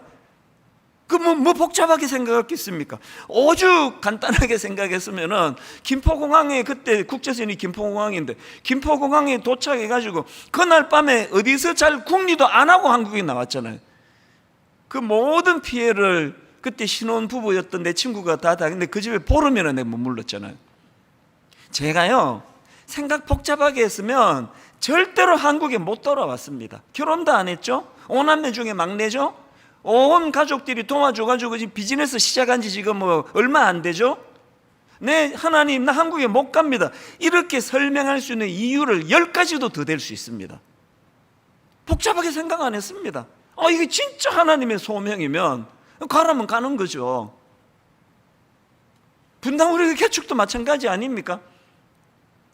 갑자기 담임 목사님, 오카노 목사님 부르시더니 내년에 개척해라. 아니 그게 지금 10월 말에 부르셨는데 내년이면 지금 얼마 남은 겁니까? 제가요 그때 중고등부만 하고 어른 사역도 해본 적이 없고 뭐 장례를 제대로 내가 침례를 치러보기를 했습니까? 어른들을 상대로 뭐 아무것도 한 게 없는데 그때 제가 오카노 목사님께 아이 목사님 지금 저 개척 못합니다. 그 이유를 10가지도 더 될 수 있었는데요, 아주 복잡하게 생각 안 해요. 그냥 이렇게 생각했습니다. 아니, 내가 옥 목사님 보면 하나님의 종 맞는데 신실하신 하나님의 종이 담임 목사님이 얼마나 기도하고 생각해서 나한테 이런 명을 내리시는가. 아니, 목사님 이미 다 기도하고 생각해서 명 내니 내가 뭐 따로 기도할 게 뭐가 있냐고 가볍게 받았죠. 그리고는 그냥 혼미한 개척하고 혼미한 몇 달을 보냈지만 지금 여러분이 결과를 보면은 그때 제가 목사님께 아예 안 합니다 그래서 어쩔 뻔했냐고요. 그래서 제가 아까 그 책 제목 정말 그대로 저는 봤습니다. 아까 그 책 제목 그대로 저는 무조건 심플, 하나님의 뜻이면 순종한다. 오늘 아브라함에게서 우리가 다시 한번 이 중심을 우리가 회복해야 돼요. 그래서 저는 우리 젊은 부교육자들한테 요새 노래를 부릅니다. 생각 좀 줄여라. 생각 좀. 당신 생각 너무 많다. 아니, 뭐가 그렇게 생각이 복잡하냐. 하나님이 하라 그러면 하면 되고, 하나님 뜻이 아니다 싶으면 안 하면 되고, 뭘 그렇게 망설이고 그렇게 복잡하냐. 저는 오늘 이 하나님 말씀 앞에 너무나 단순하게 반응하는 이 아브라함을 보면서 우리 이거 배워야 된다 생각합니다. 이 중심을 가지고요, 하나님이 뭘 명하셨고 아브라함은 그것을 어떻게 순종하며 나갔는지를 이제 내일 특별 새벽 부흥회 때도 오늘 말씀에 연이어서 계속 살펴보려고 하는데요, 오늘 본문에 보니까 하나님께서 아브라함에게 주신 명령을 정리해 보니까 딱 두 가지예요. 하나님은 두 가지 명령을 주셨습니다. 첫 번째 명령이 뭐냐? 가라예요. 가라. 자, 12장 1절 다시 보십시오. 여호와께서 아브라함에게 이르시되 너는 너의 고향과 친척과 아버지 집을 떠나 내가 너에게 보여줄 땅으로 가라. 이렇게 가라는 명령을 내리시는데, 그런데 보니까 그 앞에 하나님이 전제를 하나 말씀하세요. 1절을 다시 보십시오. 전제가 뭐냐? 여호와께서 아브라함에게 이르시되 너는 너의 고향과 친척과 아버지 집을 떠나. 이 가라라는 말씀 앞에 떠나라는 말씀을 먼저 주시는데요, 이게 전제입니다. 가만히 보니까요, 여기 나오는 너의 고향과 친척과 아버지 집, 이게 전부 다 아브라함에게 너무 소중한 것들이네요. 게다가 그 떠나라는 강도가 점점 세지세요. 맨 먼저는 너의 고향을 떠나라. 이건 좀 쉽죠. 저도 고향을 떠났고 여러분 중에 고향 떠난 분 많으신데요, 그런데 떠나는 게 그것만이 아니네요. 그 다음에 보니까 고향을 떠날 뿐만 아니라 친척도 떠나라. 요건 또 약간 더 어려운데요, 그걸로 끝나는 게 아니에요. 결정적인 거, 즉 강도가 점점 세져 가지고 너의 아버지 집을 떠나. 이게 무슨 아파트 1동 몇 호를 떠나라 그런 얘기가 아니잖아요. 제가 우리 가족을 떠나오는 과정에서 이게 얼마나 힘들다는 걸 내가 겪어봐서 알아요. 그래서 이안 득위드라는 분이 쓴 믿음으로 산다는 것, 이런 제목의 책이 있는데요, 믿음으로 산다는 게 뭐냐? 아브라함이 말씀에 순종하여 발걸음을 내딛기 전에 먼저 해야 했던 것은 그가 소중히 여기던 모든 것들과의 결별이 먼저 일어났다. 예전에 나온 책 중에요, 그 익숙한 것과의 결별, 이런 제목의 책이 있었습니다. 이 1997년도에 우리나라의 IMF 경제 위기가 터지고 나서 온 나라가 이제 진짜 곧 망할 것 같은 두려움에 휩싸였고요. 그 사건 이후로도 우리나라에 엄청난 변화의 소용돌이가 휘몰아쳤는데요, 그 과정에서 수많은 직장인들과 젊은이들이 갈팡질팡하는 혼란에 빠져 있었습니다. 그런 와중에서 이제 이 책이 강하게 주장하는 게 뭐냐? 정말 변하지 않으면 안 된다. 진짜 변해야 된다. 변화되면 제대로 변해야 된다. 이걸 강조하는 책인데, 저는 지금도요, 이게 98년도인가 99년도인가 예전에 나온 책인데 지금도 저는 한 번씩 이 책 제목을 되냅니다. 익숙한 것과의 결별. 이거 왜 되내는지 아십니까? 모든 사람이 익숙한 걸 좋아해요. 모든 사람이 익숙한 걸 좋아하는 이유는 이 익숙함은 마음에 안정을 줍니다. 그러나 왜 익숙한 것과 결별해야 되느냐고요? 이 익숙함은 우리에게 안정감을 가져다 주지만, 그러나 이 익숙함에 안주하는 순간 도태하기 때문이에요. 권태감이 익숙한 것 때문에 오는 거 아닙니까? 그래서 제가 지금도 한 번씩 이 제목을 저를 이제 다짐할 때마다 익숙한 것과의 결별, 익숙한 것과의 결별 이렇게 되뇌기도 하고요. 그런가 하면은 또 책 제목 하나 더 되뇌입니다. 예전에 베스트셀러가 됐던 누가 내 치즈를 옮겼는가? 그 서양쥐 두 마리가 무궁무진한 치즈가 공급되는 창고에 있으면서 점점 이제 치즈가 줄어드는 그런 상황을 당황하지 않고, 그래서 또 다른 창고를 물색하고 돌아보고 뭐 그런 내용, 자세한 내용도 기억이 안 나지만, 그러나 메시지는 분명히 알아요. 누가 내 치즈를 옮겼는가? 언젠가 이 무궁무진한 치즈가 없어질 때 당황하지 않도록, 이게 익숙한 것과의 결별, 제가 짝을 이루어서 되뇌는 겁니다. 하나님이 왜 가라 하시면서 아브라함이 가장 소중히 여기는 것들과의 결별을 먼저 말씀하셨는지 아시겠죠? 더군다나요, 아브라함의 아버지 데라는 우상을 숭배하던 이교도였습니다. 자, 여러분, 요수아 24장 2절 3절입니다. 요수아가 모든 백성에게 이르되 이스라엘의 하나님 여호와께서 이같이 말씀하시기를 옛적에 너희의 조상들 곧 아브라함의 아버지 나홀의 아버지 데라가 강 저쪽에 거주하여 다른 신들을 섬겼으나 내가, 우리 하나님이 너희의 조상 아브라함을 강 저쪽에서 이끌어내어, 하나님이 왜 떠나라 말씀하시는지 아시겠습니까? 이걸 오늘 우리에게도 주시는데요, 에베소서 4장 22절 너희는 유혹의 욕심을 따라 썩어져가는 구습을 따르는 옛사람을 벗어버리고, 오늘 여러분 오래 익숙한, 너무나 내가 의지하는 이런 것들 뿐만 아니라 오래된 이 썩어져가는 유혹의 욕심을 따라 썩어져가는 구습을 따르는 옛사람을 벗어버리고, 하나님의 말씀인 가라, 가나안을 향해 달려가라, 거기 안주하면 안 된다. 내일부터 시작되는 특별 새벽 부흥회 때 저는 여러분이 안주하던 그곳, 여러분 옛사람의 습관을 끊어버리는 능력이 내일부터 시작되는 새벽 부흥회 때 나타나게 될 줄로 믿습니다. 그런가 하면은 아브라함을 향한 두 번째 명령이 뭐냐? 간단해요. 복이 될지라. 이 명령인 이유를 제가 설명을 드릴게요. 이게 권면이고 축복이 아니고 명령인 이유가 있는데요. 자, 2절을 보십시오. 본문, 내가 너로 큰 민족을 이루고 내게 복을 주어 너의 이름을 창대하게 하리니 너는 복이 될지라. 여기 지금 복과 관련한 두 말씀이 나오는데요, 이걸 가지고 우리는 절대 복과 관련해서 잊으면 안 되는 두 가지 포인트를 찾아내야 됩니다. 자, 첫 번째, 복과 관련해서 반드시 기억해야 되는 거 굉장히 심플합니다. 하나님은 저와 여러분에게 복 주기를 원하세요. 어렵습니까? 이건 막 연구해야 깨달아지는 게 아니고요, 여러분, 하나님은 여러분 또 저에게 복 주기를 원하세요. 제가 이거를 묵상하다가 보니까 2주 전에 우리가 함께 살펴봤던 창세기 11장에 바벨탑 쌓던 사람들이 너무 안타까운 거예요. 왜 안타까우냐? 자, 창세기 11장 4절입니다.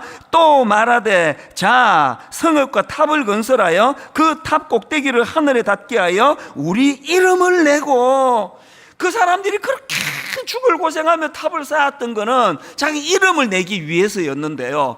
그런데 여러분, 2절에서 지금 하나님이 무슨 약속을 주십니까? 내가 너로 큰 민족을 이루고 너에게 복을 주어 너의 이름을 창대하게 하리니.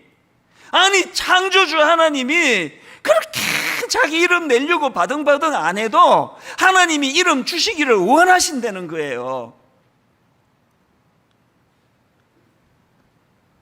바벨탑 쌓던 그 사람들의 어리석음이 뭡니까?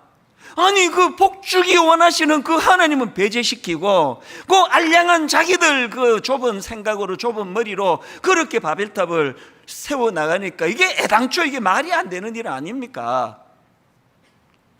오늘 여러분, 이 바벨탑을 쌓는 사람이 한두 사람입니까?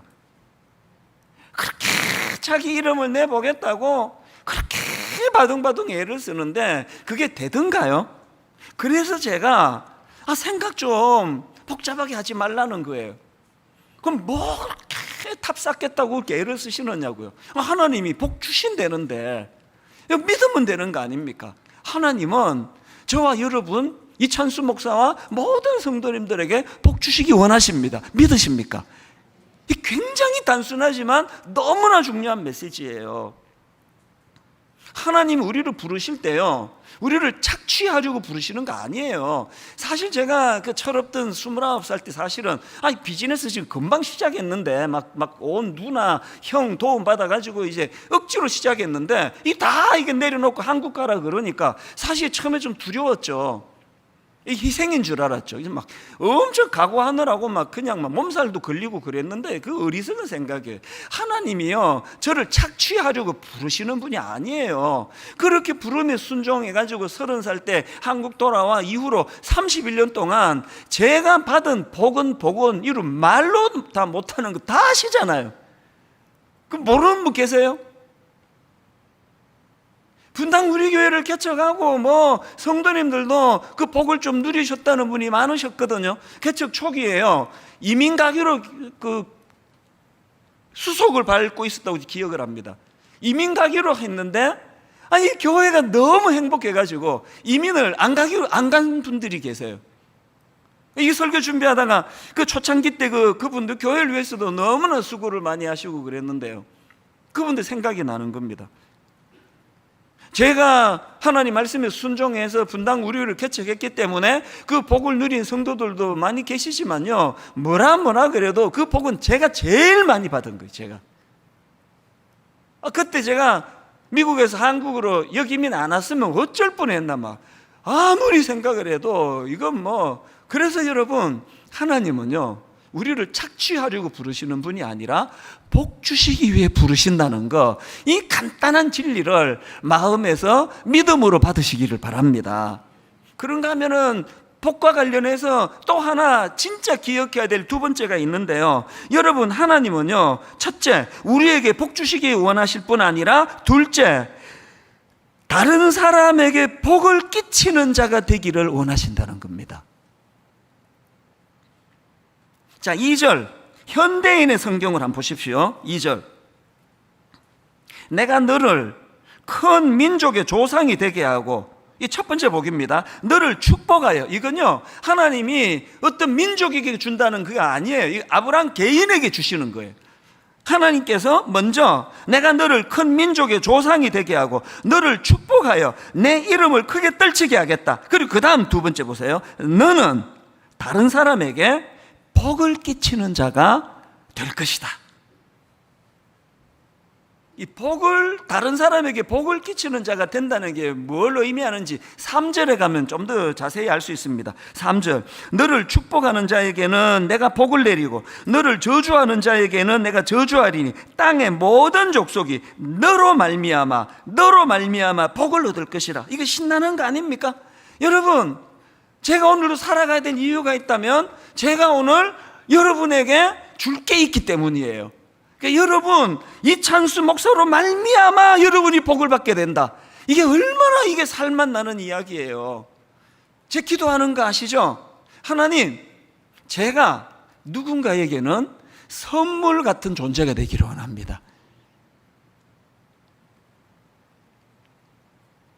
제가 이 3절에 나오는 너로 말미암아 복을 얻게 될 것이다, 이 말씀의 의미를 좀 더 알고 싶어서 이런저런 자료를 찾아보고 뒤집어보고 책도 사고 그렇게 했는데요, 그러다가 제가 이 구약학을 전공하신 장신대 하경택 교수님의 논문을 제가 읽게 됐는데요,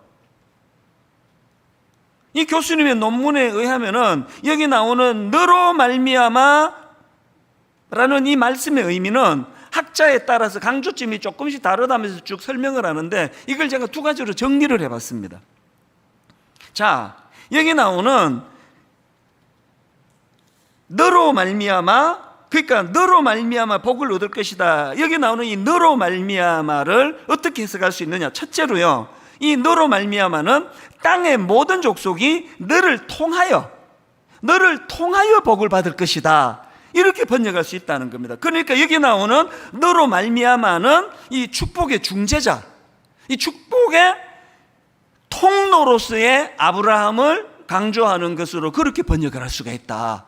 그런가 하면은 두 번째로 여기 나오는 너로 말미암아라는 이 말씀은 땅의 모든 족속이 너처럼 복을 받을 것이다. 그러니까 여기 나오는 너로 말미암아는 이 축복의 모범으로서 아브라함을 강조하는 것으로 번역할 수 있다는 겁니다. 제가요 그 지난주 새벽에 이 말씀을 제가 깨달으면서 막 너무너무 가슴이 벅찬 겁니다. 이 새벽에. 그래서 제가 29 예비 담임 목사님들한테 제가 바로 내가 연락을 다 했습니다. 메일을 보내가지고 그 문자를 보내가지고 이 내용을 전했습니다. 그리고 제가 마음이 너무너무 뜨거워지는 거예요. 오늘 여러분, 저와 여러분이 당당히 구하셔야 돼요. 하나님 복 주시기 원합니다. 아버지 저는 복 받기 원합니다. 이걸 구하셔야 돼요.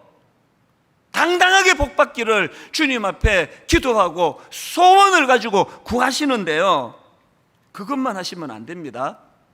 하나님 내게 복 주시기 원합니다. 그 복 누리기 원합니다. 이렇게 하나님께 구함과 동시에 하나님 제가 다른 사람들에게 복을 끼치는 자가 되기를 원합니다. 이 기도를 같이 드려야 된다는 거예요.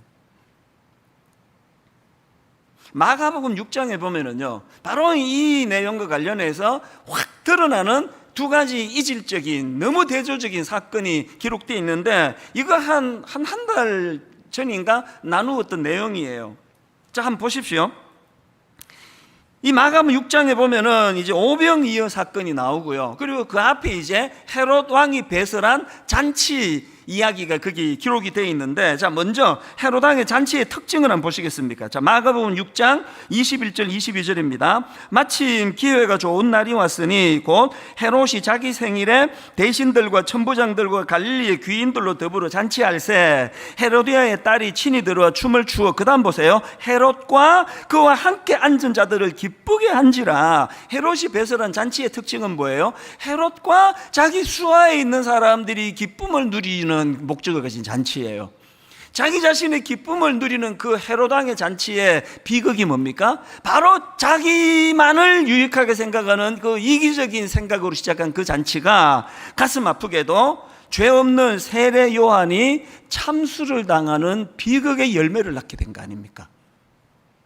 이게 기록이 되고 바로 그 다음 나오는 게 오병이어 사건이에요. 자, 이 차이를 한번 느껴보십시오. 오병이어를 기록하는 과정에서 마가복음 6장 41절, 예수께서 떡 5개와 물고기 2마리를 가지사 하늘을 우러러 축사하시고, 그 다음 보세요. 떡을 떼어 제자들에게 주어. 깨달은 게 하나 있는데요, 여러분, 예수 믿는 저와 여러분은요, 그 예수님의 기적의 축복의 오병이어의 혜택을요, 세상 사람이 누리기 전에 우리가 먼저 누려요. 예수님이 먼저 우리에게 떡을 떼주시기를 원합니다. 그런데 중요한 건 그 목적입니다. 무슨 목적입니까? 다시 한번 보십시오. 예수께서 떡 5개와 물고기 2마리를 가지사 하늘을 우러러 축사하시고 떡을 떼어 제자들에게 주어, 그 다음에 사람들에게 나누어 주게 하시고 해요. 이게 헤롯 왕의 잔치의 특징과 결정적으로 다른 거예요. 오늘 이 세상은요, 오병이어를 묵상하면서 느끼는 느낌이 그거 아닙니까? 오늘 이 세상은 자기 혼자 5,000명분을 먹겠다고 탐욕에 쩔은 사람들이 득실거리는 게 세상이에요. 남의 불행이나 남의 아픔이나 남의 그 굶주림 관심도 없습니다. 난 이 5,000명분 다 먹을 거야, 나 혼자. 그러다 그냥 배탈 나서 그냥 자기 먼저 문제가 생기죠.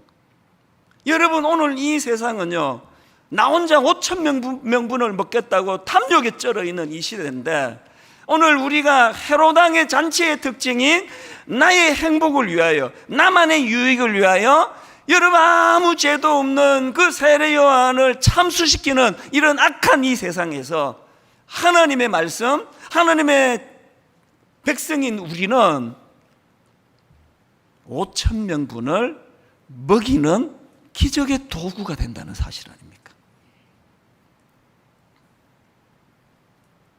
최근에 제가 막 너무 마음이 기뻤던 적이 있거든요.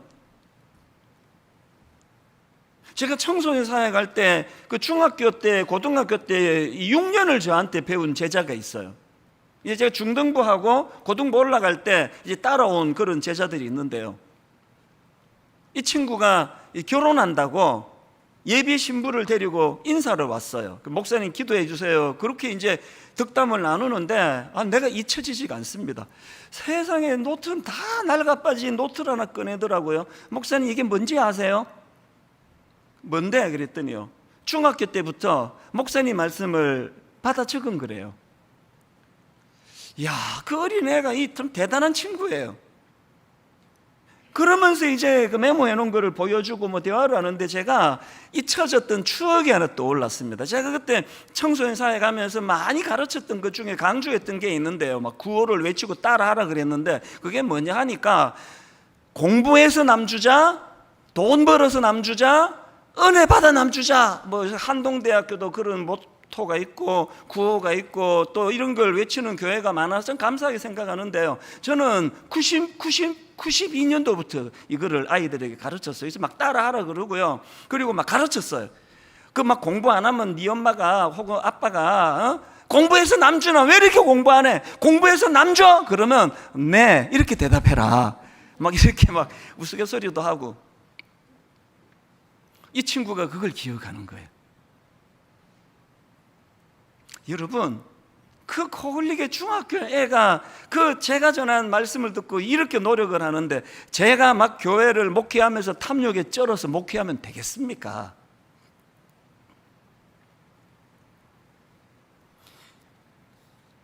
오늘 한번 따라해 보시겠습니까?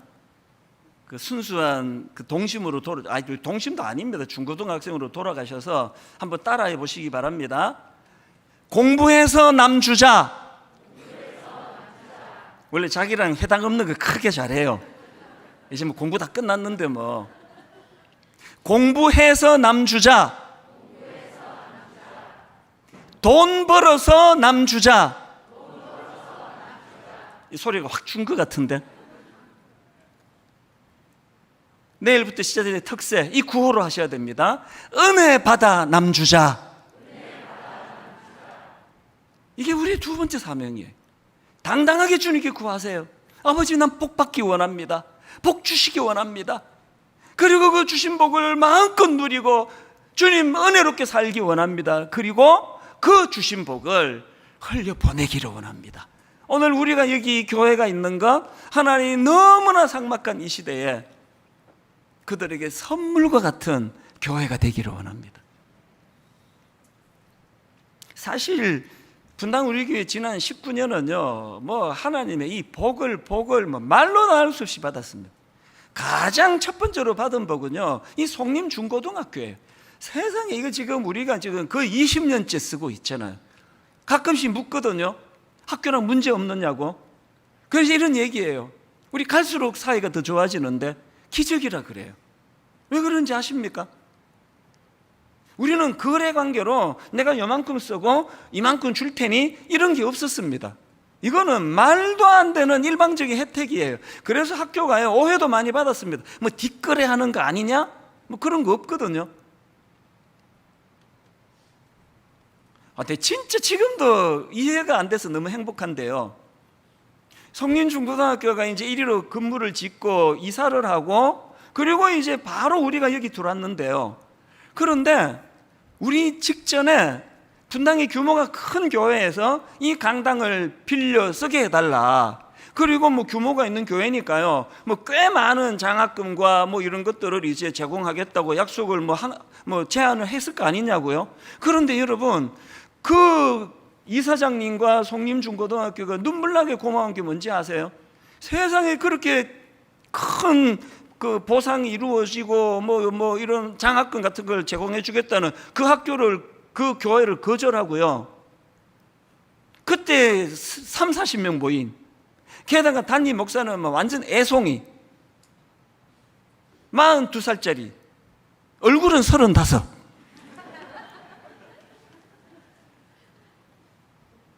임대료를 내고 뭐 장학금을 내고 그럴 수 있는 상황이 아니에요.